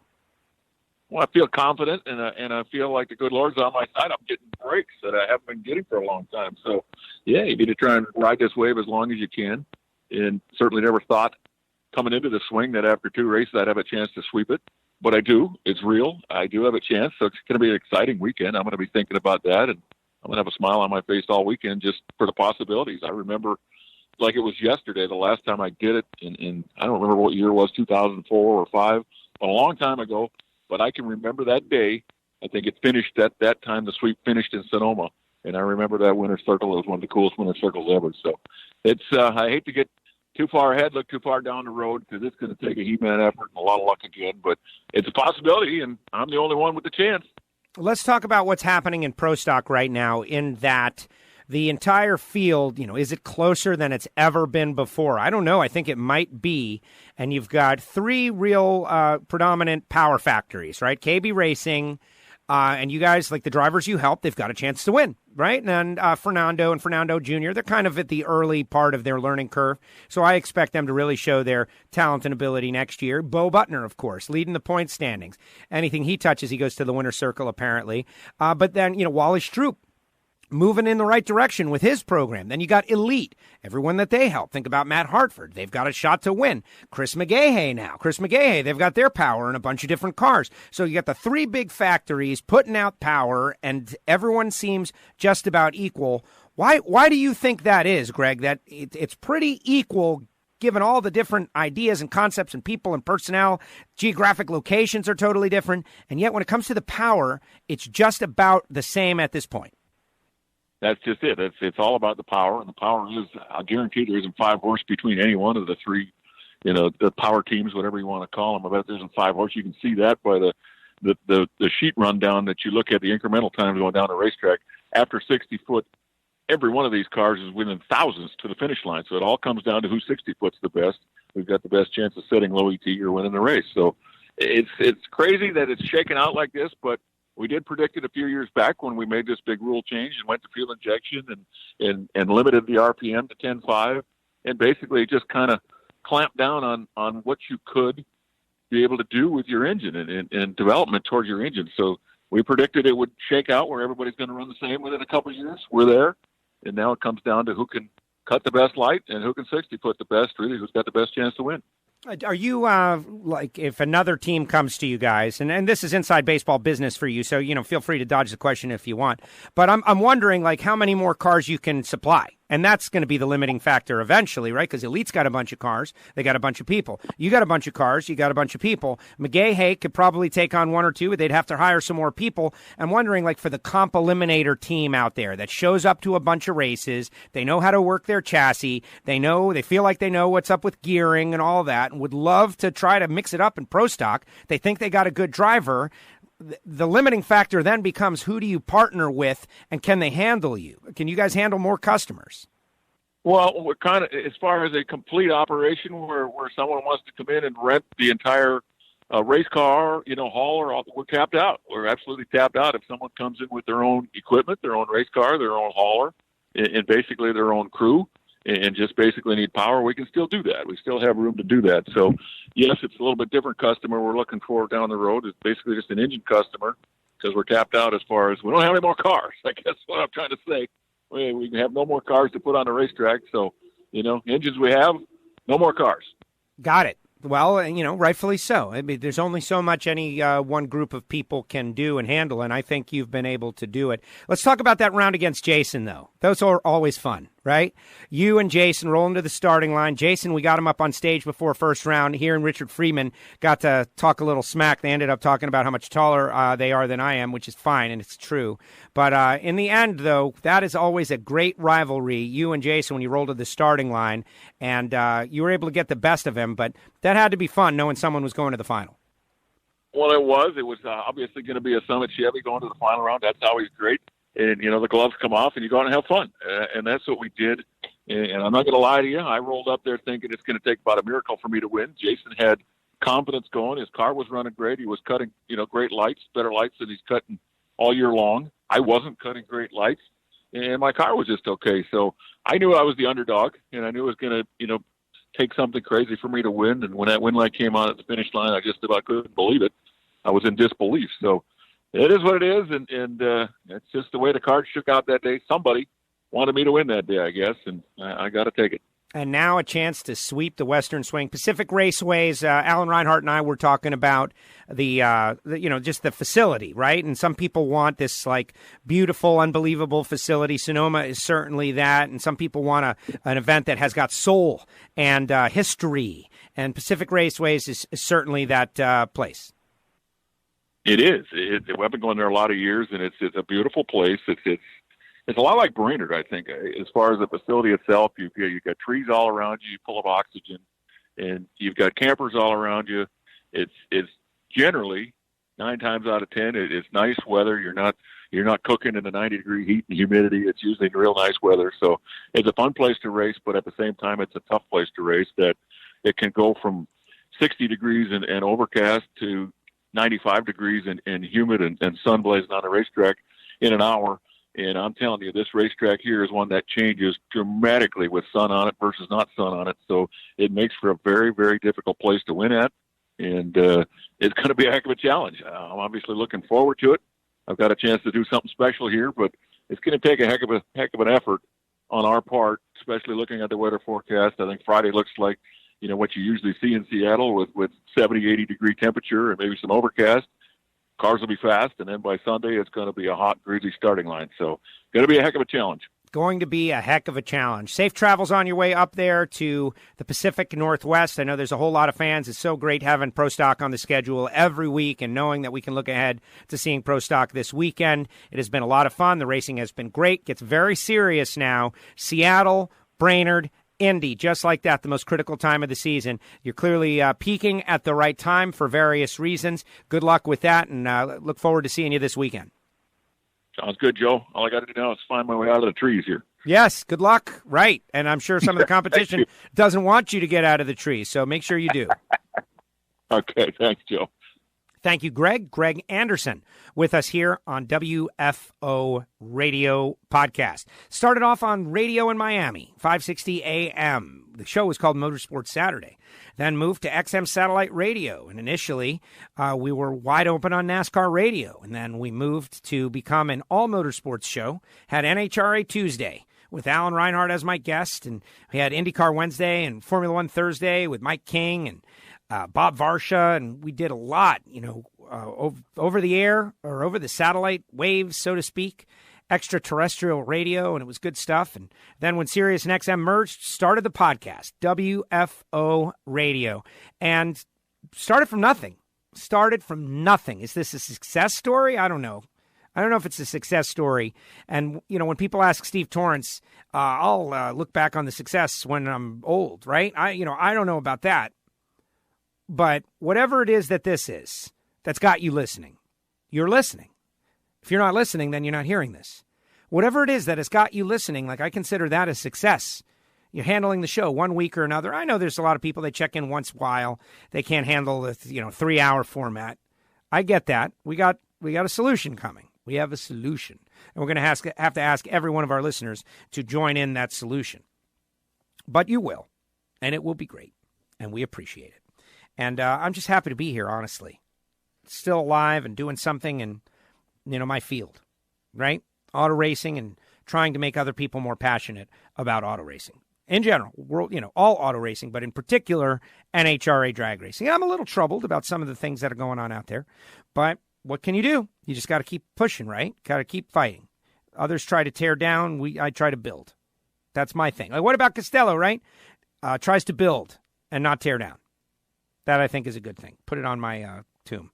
I will not have a tomb, just so you know. That's not my thing. All right. Let's keep on trucking. When we come back, it's going to be Andrew Hines going to talk to us about his dominating weekend. This is WFO Radio.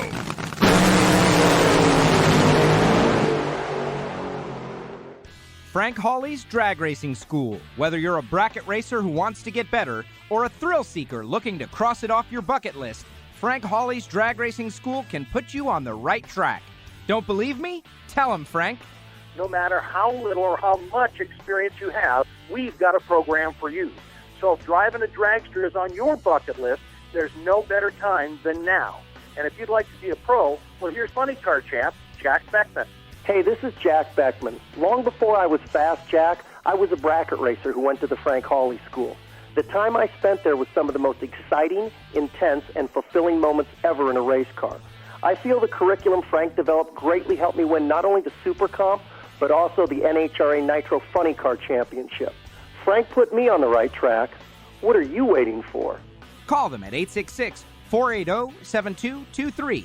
That's 866-480-7223. Or visit frankhawley.com. Start your education at full speed with the School of Automotive Machinists and Technology. Accelerate your career as a high-performance engine builder with classroom instruction and practical hands-on experience in the lab, on the dyno, and at the track. In addition to the blockhead and CNC programs, SAM now offers motorsport, EFI tuning, and an Associates of Applied Science degree. And SAM is a military-friendly school, approved to train veterans and other eligible persons under the GI Bill. Start your education at full speed. Go to samtech.edu today. Hey, WFO Universe. Want something for free? Send a self-addressed stamped envelope with plenty of postage, and we'll load it up with free WFO stickers. That's right, I said free. Send your envelope, care of Castello Media /WFO stickers to P.O. Box 848353, Pembroke Pines, Florida 33084. Do it now. Hey, what's up, WFO Universe? It's Kathy Fisher. Join me along with Joe Castello every Sunday morning on Motor Trend for Performance TV. That's 8:30 a.m. Eastern. We'll see you then.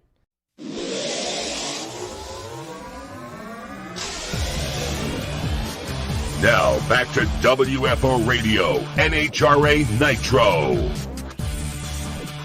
NHRA Nitro podcast. Let's keep on rolling, baby. Let's keep on rolling. Let's get back into it with the winners, the Pro Stock Motorcycles. Joining us now again after more dominance in Pro Stock Motorcycle in the Mellow Yellow Series. Swept the weekend, won $25K in the Mickey Thompson Pro Bike Battle, and then went on to win the event. Andrew Hines is back. Andrew, welcome back. Thanks, Joe. So, this is a pretty good year for you. Yeah, I think that's an understatement. I mean, it's been surreal. I mean, it's just it's unbelievable. Like, I really have had a hard time putting it into words. I mean, I've always wanted to have a career year like this, but I've had really good runs in the past, and this one is just, it's something I never dreamt of. It's just something it's really cool, riding the wave right now, and just I feel like I'm riding the best of my career, just putting together the whole package all weekend long. And I'm not trying to set the world on fire through qualifying, just kind of picking away at the tune-up and making sure I'm going to have a good race bike for Sunday. I remember at the start of the season, like, to me, this all stems from you making a personal choice. And I bring it up in every interview because I guess we could all make a personal choice like you did. You were kind of cruising, you had gotten fat, right? Like, relatively speaking, you were kind of cruising, and then you said, hey, man, I need to refocus. And you went to the gym and you worked out and you lost weight and you did something, like whatever it was, you refocused. And now all this success is coming. Now, don't get me wrong. New chassis. You were first to have the new chassis, so you're a little ahead in the evolution of the new chassis. The chassis worked. All of these different elements kind of converging together, but the dominance over Eddie Krawick, over Matt Smith, two guys that are like unbelievable racers. There's, something special about 2019 for Andrew Hines, and I think it's fun to watch.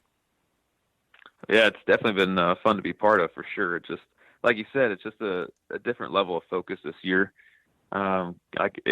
It wasn't getting lazy. It was just getting complacent. Like, okay, hey, I'm here. Let's just win some rounds. And, it's just, this year it's been, full bore. Let's make sure this thing's as bad to the bone as it can be. So it's just, it's unbelievable. It's one of those words I keep going back to. But the new chassis, the new bodywork, the whole new package is just, it's an absolute beast. Everything's working and clicking really good, and got the tune-up where it's, pretty good. And this weekend required a completely different setup than we've been running, like in Norwalk and Chicago and things like that. And just took me a little bit longer throughout the weekend to get it. And we were working on Eddie's bike also throughout that same time. Just, unfortunately he ran into the Angel buzzsaw there first round. So, but my bike, it's been on rails and a dream to ride. It has been on rails, and in qualifying, you had a shot at 200 miles per hour. And I got to give credit to Dave Fletcher, who is the DSR track specialist and a great person. he's always interested in whatever's going down the racetrack, and he was up there and he spotted it. I don't know that anybody else spotted it. He comes over to me and he's like, hey, ask Andrew about this. And it turns out the 200 mile per hour bid might have fallen short because of a little slip of the hand. Do you think you would have gotten it if you had not lost grip of the handlebar? Man, it sure would have been close again. It probably would have been another one of those heartbreaking 199.9 runs, but that handlebar came off my hand came off the handlebar there that first session of qualifying, and just one of those deals. It's the bikes leave a lot harder in sea level than they do in Denver, and I got complacent with how the bike was leaving in Denver, just nice and kind of lethargic because of the low horsepower up there. But something said, here goes for the first clutch pop at sea level. And I looked down at the handlebars when I was in the middle of first gear because I said, hey, I'm not holding on to it right now. It was full lock to the right, and it made for a pretty bad run. But I still made the 1-2 shift on time and got it down through there, but it was an ugly run all around. So it might have been really close. It did go 198.70 on that run. And Ed next to me went 199.85. So it's one of those what could have been things. Yes. Well, you can't have a perfect weekend, right? How do you like me bringing up the one down moment of the entire weekend? But it was that kind of weekend. Okay, Pro Bike Battle. First of all, Mickey Thompson. Wow, $25K to the winner. You guys both make the final round. I know it's disappointing if you're not a Harley-Davidson fan. You've got to be pretty annoyed by what's happening because you guys are really winning everything this year. If you are a Harley-Davidson fan, you're loving it. My comparison of Formula One to Pro Stock Motorcycle, they're two wildly different things, but you're a factory and you're dominating. And so if you're a Mercedes fan in Formula One, you're probably loving it. It's kind of similar to me. You guys go out there, you both make the final, you win this bonus race that Mickey Thompson puts up $25K. Yeah, they came into the class, and obviously they've been supporting our class for a long time. We've all been running Mickey Thompson tires here since, probably in the mid-'90s. And they stepped up 3 years ago for the Mickey Thompson Pro Bike Battle, and they do so much positive promotion for our class specifically. It's a great relationship we have with those guys, and for them to step up and invest into the class, it shows the health of the class. They're excited about it. Obviously, they're involved with Top Fuel Harley as well, so it's a great pairing between Mickey Thompson and the motorcycle series. So it's really, really cool. Winning that deal, that's a big boost for our guys at the shop. They all get a little piece of that pie, and it's really awesome to go out there and win the money round, and also put our second Harley with Eddie in there. Taking home as much money as we could. It was absolutely fantastic. Those races are tough. It's the best 8 riders over the last year on the average qualifying position, vying for all that money that's up for grabs. And they give $1,000 to the number one qualifier at each race, and it's just a really, really cool deal. Fan autograph sessions on Friday and Saturday at Sonoma for Mickey Thompson and the following that we had there. Fantastic motorcycle riding area out in Sonoma, so we get huge motorcycle following. Always a lot of bikes parked up on the hill for going to the national event. So really great place to have it. Steve Page and Sonoma Raceway are first-class people and a racetrack. So great deal all around. Why did you not dive to save Reinhart from falling off the stage? Oh, man, that was horrible, huh? I saw him falling, and I'm like, oh, this is not going to be good. But that water bottle in his back pocket saved him.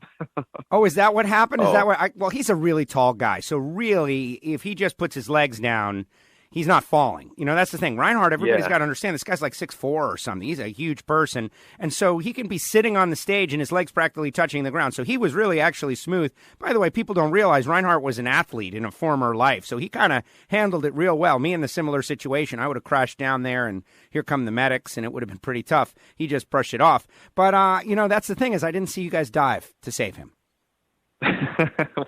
We definitely we chuckled a little bit. It's probably luckily everything turned out well. Otherwise, if he was laying on the ground, we would have all jumped off stage, I'm sure. But he laughed it off and worked through it the best he could. Yeah, but, pro. Yeah, he had a Dasani bottle in his back pocket, and as he was falling, that kind of took the brunt of the impact. I'm sure he's a little sore and probably has a bruise on his lower back, but that water bottle definitely took most of the impact.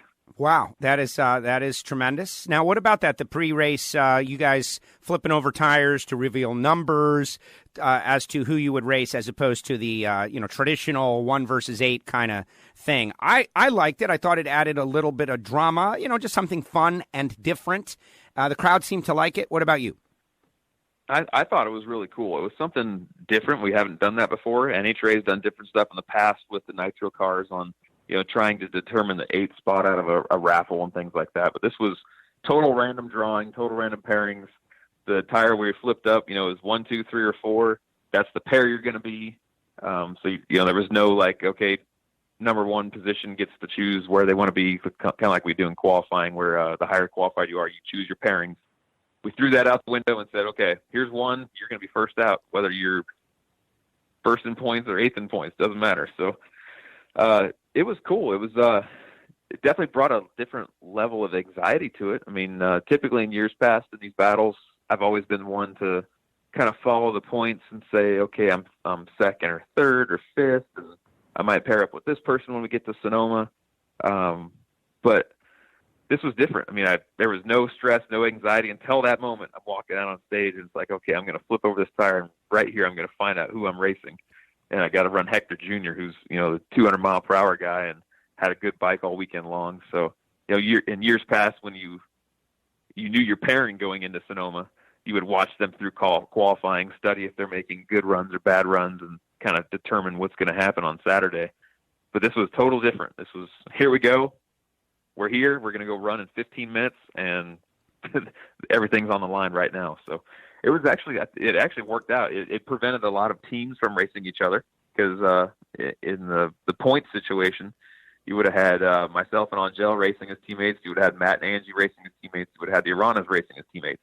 And Eddie would have had Ryan Ayler. Yes. So it actually took all those team pairings away, and you had me versus Hector Jr., Eddie versus Hector Sr., Matt versus Ryan Ayler, and Angie versus Angel. So great matchups, by the way. It turned out really well. I think we couldn't ask for much more for everybody in the class. That's random luck, though. Let me ask you about this. Like, I saw that, and I thought, like, this is cool. And I am all for, breaking Humpty Dumpty and then coming up with something new in many cases. Other cases, everybody's spitballing ideas about the NHRA right now. What should we do? This, that, the other thing, et cetera, and so on. And in that case, though, what do you think about this concept? I'm just throwing it out there, okay? Like 1, 2, 3, and 4 versus 5, 6, 7, and 8. You've earned something being in the top half. So Andrew Hines is number 1, and there's a list of 7 names out there or something, right? And you have to pick your competition, right? Like, you have to go up and pick a name. That's the person you're going to race. It really puts you in an awkward and difficult position of picking the weakest of the herd. But that's what makes it fun and cool, and is obviously going to anger that person. So they're going to come at you with like full bore. Like if you had to select whoever it was that you would have selected, as opposed to the cosmic forces deciding by flipping over tires. Would you be okay with that? I think that's something that was on the table, and I think we might maybe work towards that in the future. But this was the easiest thing right now for the whole class to swallow, and ease for fans to understand, like, okay, they're going to flip over a tire, and here's 1 and 1. That's your pairing. So right. Maybe down the road we might get into the more finger pointing, I want you thing. But it could be on the table for next year. I see, and that's what I like. Okay, so let's. We've been talking about Pro Bike Battle and all this different stuff, but I want to pick it up in eliminations. And you just were on rails. 80 with a 7 first round, 80 with a 1 second round, 80 with a 5 in the semis against Jerry. You left first, and then the final round is 79. So that level of consistency is hard to beat. Like, come on. There were very few runs quicker than the runs you made. Jerry posted a 79 in the second round. But in the end, being quick is very important, but being quick over and over again is what got you the win. Yeah, that's what we've been working on all year. We struggled in years past that as Sunday would go on, we would start losing performance, and there was something we couldn't put our finger on. It felt like we were tuning the bikes correctly. It just felt like something was holding the bikes back. So over the last couple of years, we really tried to refine. Let's make sure we don't slow down. We call it tanking, or at least I do. There's certain runs you see a lot of the bikes in the class. I call it tanking to half track. You would lose 2.5 to 3 mile an hour from one run to the next, just at half track, and then the bikes would still run decent speed at the finish line. The fans don't necessarily see that because they're looking at the scoreboard. Maybe they're off 1 mile an hour from the previous round, but they don't see that the bike was off 2.5 to 3 mile an hour at half track. So I really honed in on a tune-up that works for that, and the hard parts on the motorcycle. We feel that we had like batteries that were maybe holding us back in years past. Now we're working with full spectrum batteries. Got a Pulse P10S on the bike, so it's got a lot of amperage, very lightweight, good voltage, and that really gave us some better consistency out there.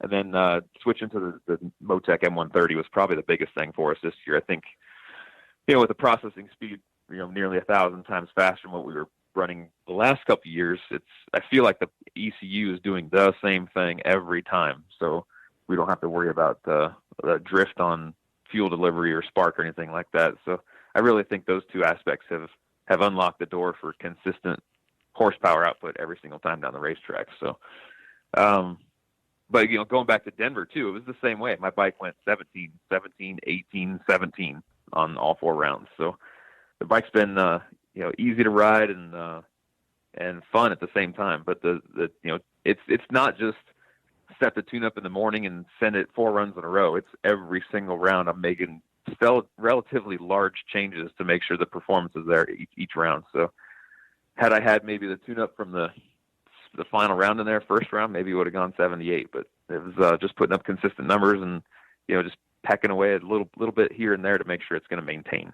4 of you have qualified for the countdown, you, Eddie, Matt, and Hector Jr. And, now you've got a pretty sizable gap till your next race, right? Next race is Indy?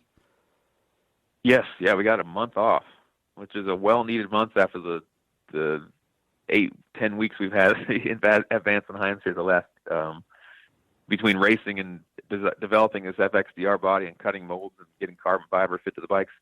My guys are worn out, and they're ready to take a break. No, I believe it. Right, well deserved, right? But then all of a sudden you're back, and it's go time. U.S. Nationals, got to win it, right? With everybody, and then the countdown, got to win it. You lose. You got a 197-point lead. You lose most of it, 90% of it, and you go again for the championship. Going to be very interesting to see how you handle all of that. Yeah, Indy coming up. It's a big one for us because our race shop's based out of Brownsburg here. We're 2 miles away from the U.S. Nationals racetrack, so always got a lot of people in town for it at the races and family and friends. And it's one of those races that it's it being Indy in itself with the added pressure of all the prestige and everything. It's like, and now we got to do the song and dance for family and friends and put on a good show, and you would try to win because we want everybody to hoot and holler and have fun in the winner's circle, but it's extra added pressure. And then for me, it's like it totally throws me out of my game. I'm used to leaving town, going to a hotel, eating out on the road, and then here we are in Indy I live 2 miles the other direction, and I'm sleeping in my own bed, and I wake up and think, I got to go racing today. What is, I'm not going to the shop. I got to go to the racetrack. It just, it's like a total, it messes with your mind a little bit. It's not my typical redundancy where it's a hotel and hotel breakfast and then off to the racetrack. So something different. But I think, Indy's going to be fun, but I'm going to try some different stuff. Like you said, I got a decent points lead, and it's going to be reset anyway. So we'll see what's going to happen. I want to go out there and win, but I want to make sure that we have good bikes all around. So I'm going to take and strip these FXDRs down. We're going to go get the frames coated because right now they just got some spray paint in certain areas, and we could get them coated nice, make them look even more top notch. And when we put them back together, basically my bike's going to become, Angel's bike's going to get all my hard parts. So I would really want her to do well in Indy. So she's going to get my motor, which is the same as she's already running, but I'm just going to take my whole package, put it in her bike, and we're going to try and get her as fast as we can possibly get her. On that point, she's getting better and better. She says she loves the aero of the new bike. It's helping her out a lot. She explained to us on the walking tour that, you hold your hand out the window, right? And you feel that. Imagine it at 180 miles an hour on your body, something she had never felt before. And so I'm noticing her, though, it seems like there are some runs she gets all the way down and some runs she just rolls off the throttle and coasts. And I haven't got a chance to speak with her about hey, what's the feeling on that? It looks like she's definitely coming in the right direction. She beat Eddie. What is it from your standpoint that is the learning curve for Angel? It's definitely. I mean, the bike is heavy. It's probably hard for her to maneuver that thing around. And if it gets out of shape, it takes probably a lot more effort than I would know because I'm a bigger guy, so I can throw my bike around fairly easily. But it's really, she just needs seat time. She's got to be able to get on that bike and correct it earlier. She got kind of, I don't think scared's the right word, but her brain was in like fail-safe mode when she was riding the street rod. She felt a lot more wind than she'd ever felt riding all the other manufactured bikes that she had before.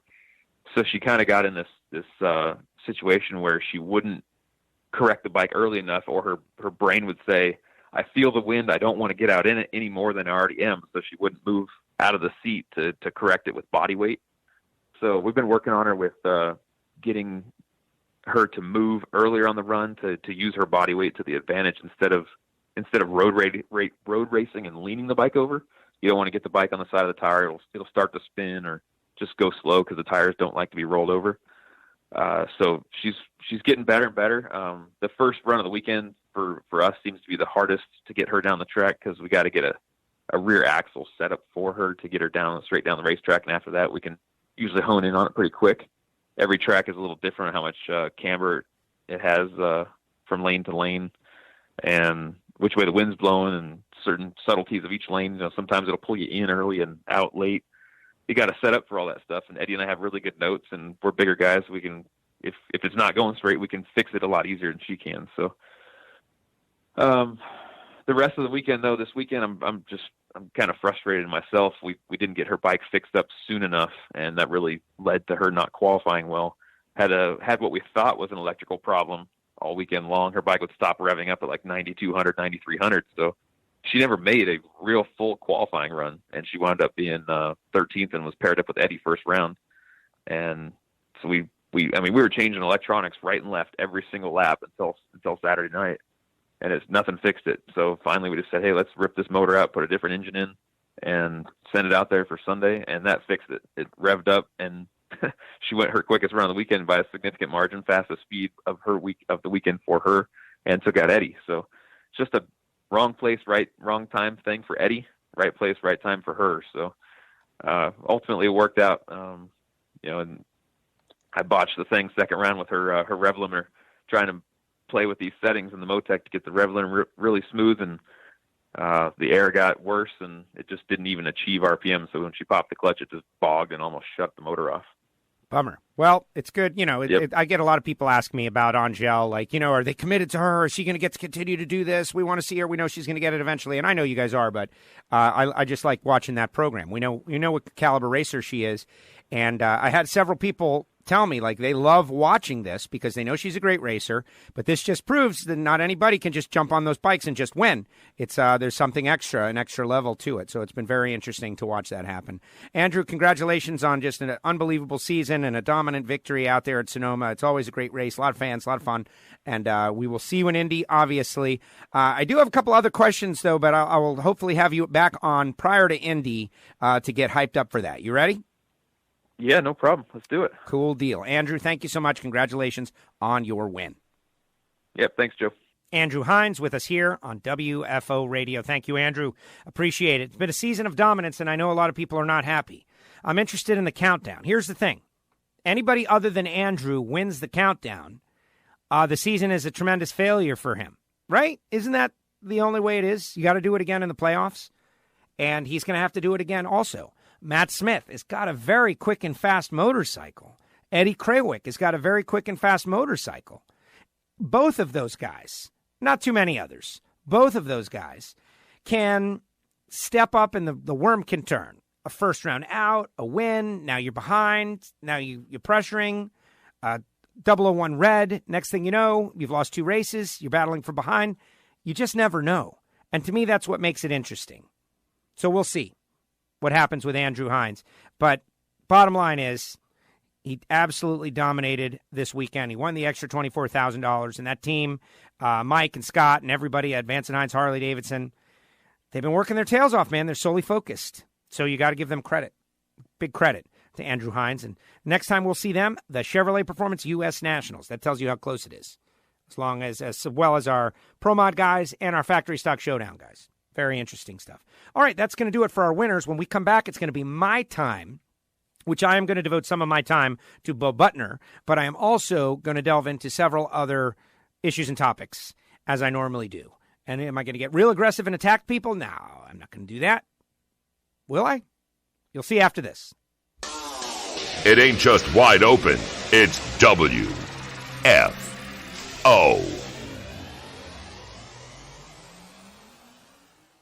Hey, this is Scott Palmer, driver of the NHRA Cat Spot Litter Top Fuel Dragster. Do you have a cat? Go to catspotlitter.com. Order it today. All natural product made out of coconuts, 100% biodegradable. All you NHRA fan, cat owners, support our team. Go to catspotlitter.com. Hangstafers, metalworking lubricants. You got to go to the website and check them out. And so go to hangstafers.com to find out more information. Hangstafers, metalworking lubricants, trying to make you a little more efficient in the shop.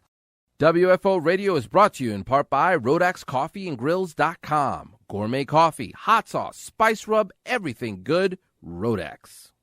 Hussey Performance Copperhead Gaskets. You got to call David directly. 724-318-8292. Hussey Performance Copperhead Gaskets for you engine builders out there. These guys are supporting WFO. Check them out. It is HusseyPerformance.net.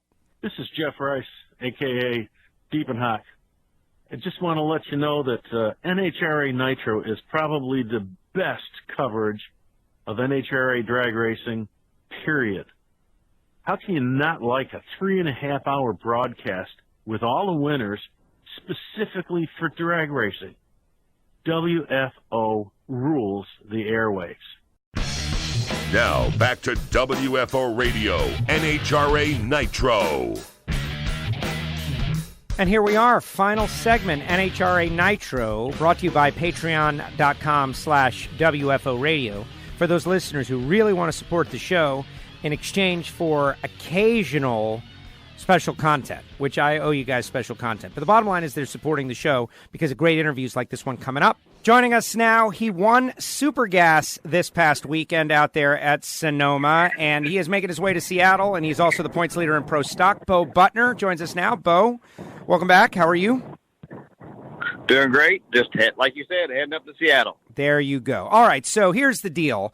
We don't always have the Super Gas winner on the show, but I like to very often.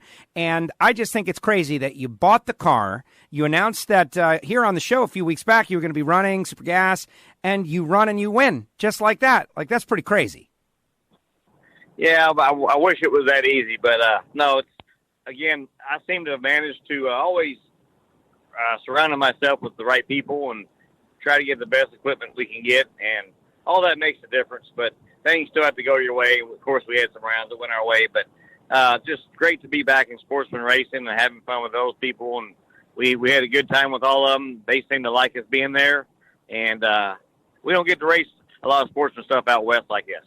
Now, what has your experience been with .90 racing in the past? Let's see. I ran Randy Lynn's brother, Joey Ship, has a Camaro. I think I ran a few years ago, and in Super Street, yeah, a 1090 class, and they taught me in they taught me into making that hit, and we actually won a race with it the first time out too. So it's kind of funny, but I ran Super Comp a couple times at some division races. Then I ran Tyler Bohannon's car in Chicago, and I didn't get that first win with the first race. So it's a very difficult class, but we love great competition, and I think it doesn't get any tougher than that. So Reinhart told me at the beginning of the show that you had like the troika of unbelievable racers, Peter Biondo, Jimmy DeFrank, Justin Lamb, kind of like assisting with throttle stop settings and dial-ins and everything. Is that true? And to what level did you have those guys helping you out?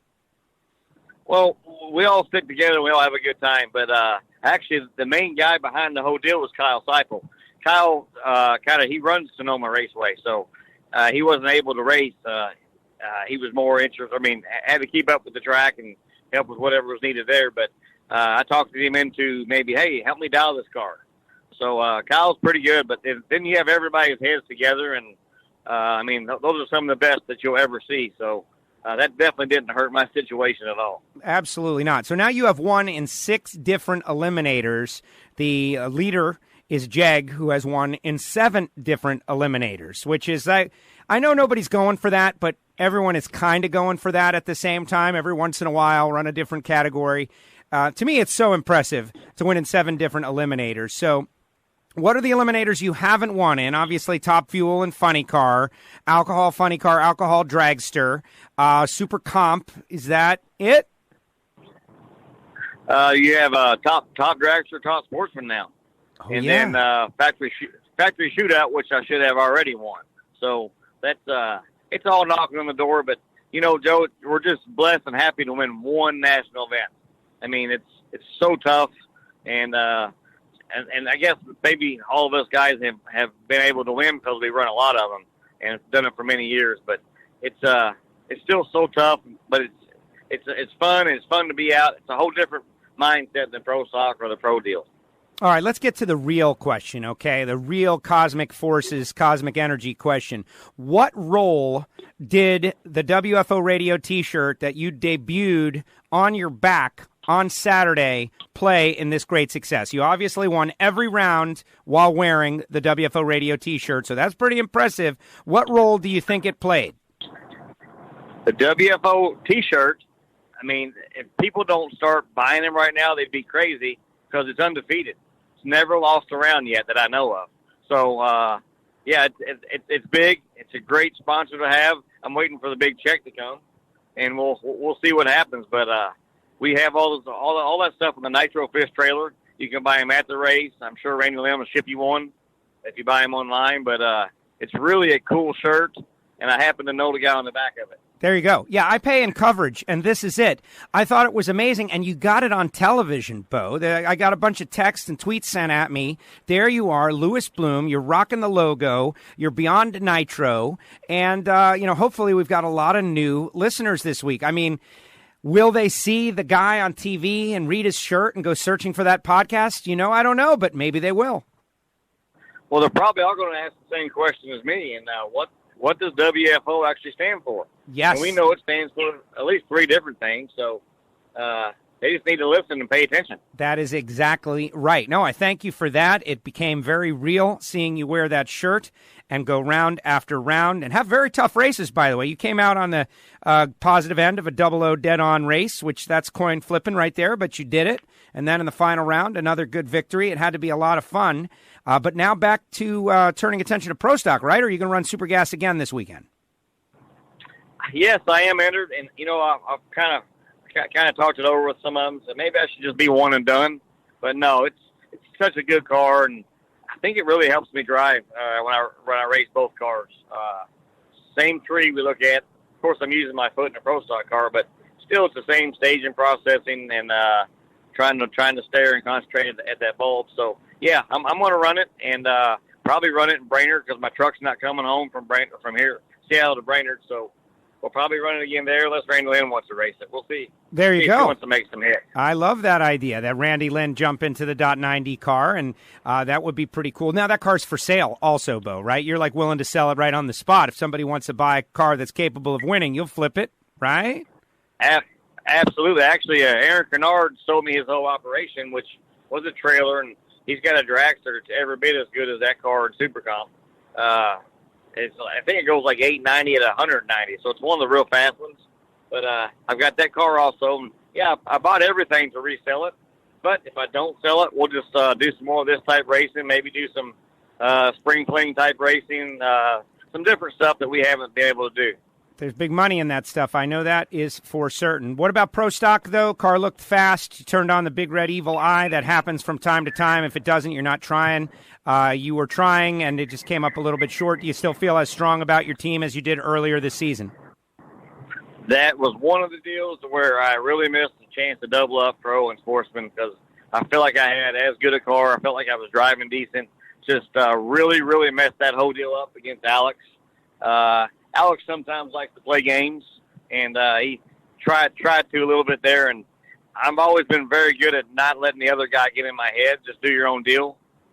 Make them beat you, don't beat yourself. But I kind of got distracted a little bit with some staging stuff, and it was my fault 100%.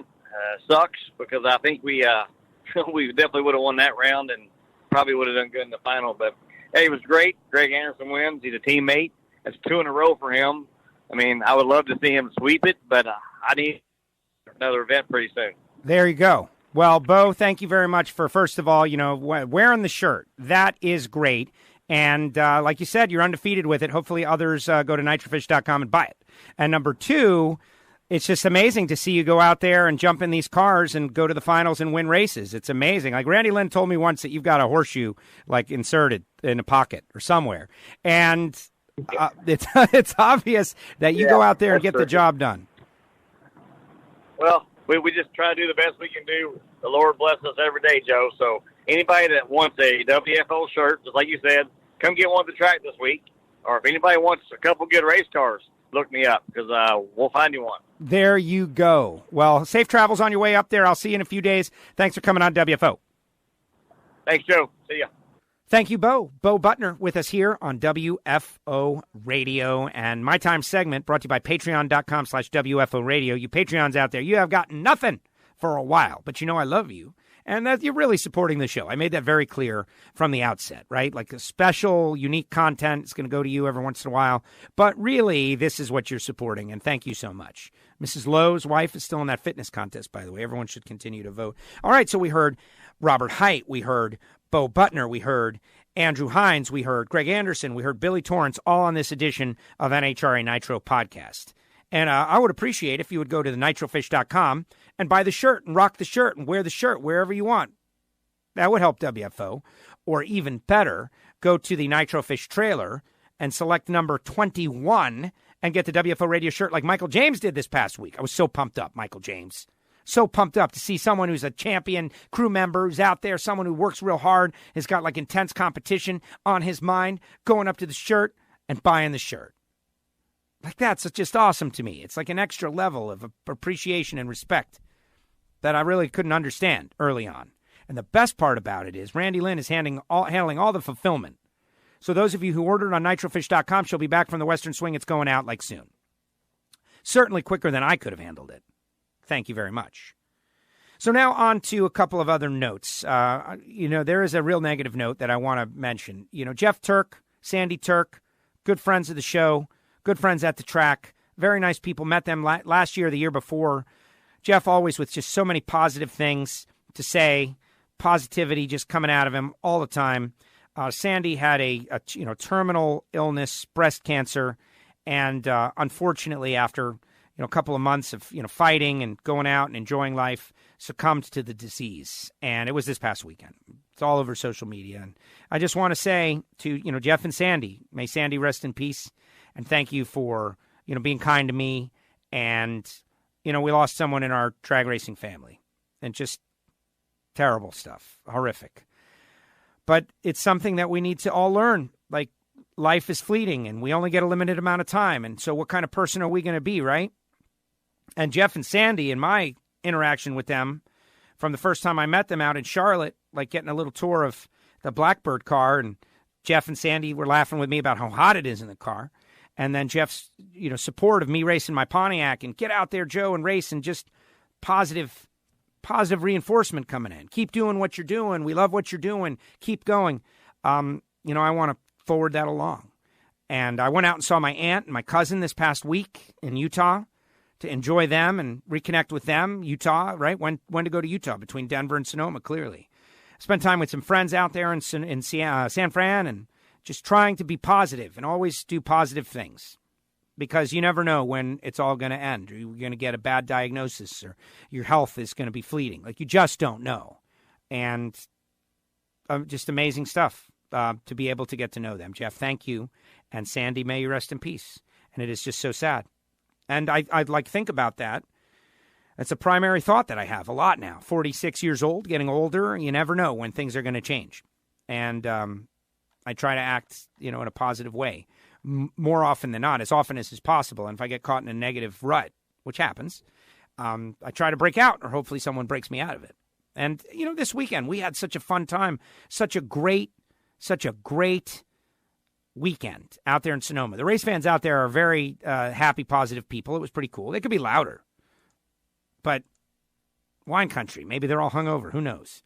We had a good crowd. We had a good race. I'm very much looking forward to Seattle and Pacific Raceways and all that will be going on out there. So if you're going to the racetrack, definitely say WFO. Go to the Nitro Fish trailer. Buy a shirt. That's definitely a positive thing you can do. Honestly, you shout WFO at me, it like warms the cockles of my heart. Like, I'm very happy to know that there are listeners out there. Somebody swung by and we were in the staging lanes, like listens to Factory Stock Podcast, loves that as well. Thank you. Thank you for doing that. It's a lot of work. Everybody's working their tails off out there, trying really hard at all corners, to do as best as possible for this sport that is drag racing and the NHRA brand. It is amazing that this sport is what it is. And I always choose to build, not destroy. Support, not tear down. And I think it's maybe not a motto, but it's definitely something that we should all aspire to. I think that's what I'm doing. And there you have it. That is our edition of WFO Radio NHRA Nitro Podcast. Hopefully you're doing well. Maybe you disagree. Maybe you think we should tear it all down and raise everything in the world. Certainly there are people who believe that as well. Yeah, send me an email about it. Joe@WFOradio.com. Feel free to challenge my Winnie the Pooh-like positive attitude. Feel free to come at me with your points of negativity. I will battle back. I think so. And I think there's certainly enough good in the world to do that. And, open my eyes a little bit, too. I ask in this segment at the end of each show, send me an email, send me a challenge, send me something, whether it be about returning to quarter mile or whatever. And I don't get a whole lot. And my argument's that great. A lot of them are all supporting what I have to say. Certainly I'm wrong about these things, right? About building up instead of tearing down. Tell me why we should erase all the work we have put in for the past, 60 years. I'm eager to know. Joe@WFOradio.com. Obviously kidding on that. Thanks to Alan Reinhart. Thanks to Robert Hight. Thanks to Billy Torrence. Thanks to Greg Anderson. Thanks to Andrew Hines and Bo Butner. Rocking the shirt. Getting that logo on TV, baby. Love it. Thank you, Bo. And that's going to do it. We'll see you next time. WFO. WFO! The views and opinions of the hosts, guests, or callers do not necessarily reflect that of the station ownership, advertisers, or agencies. I love WFO Radio. Oh, yeah.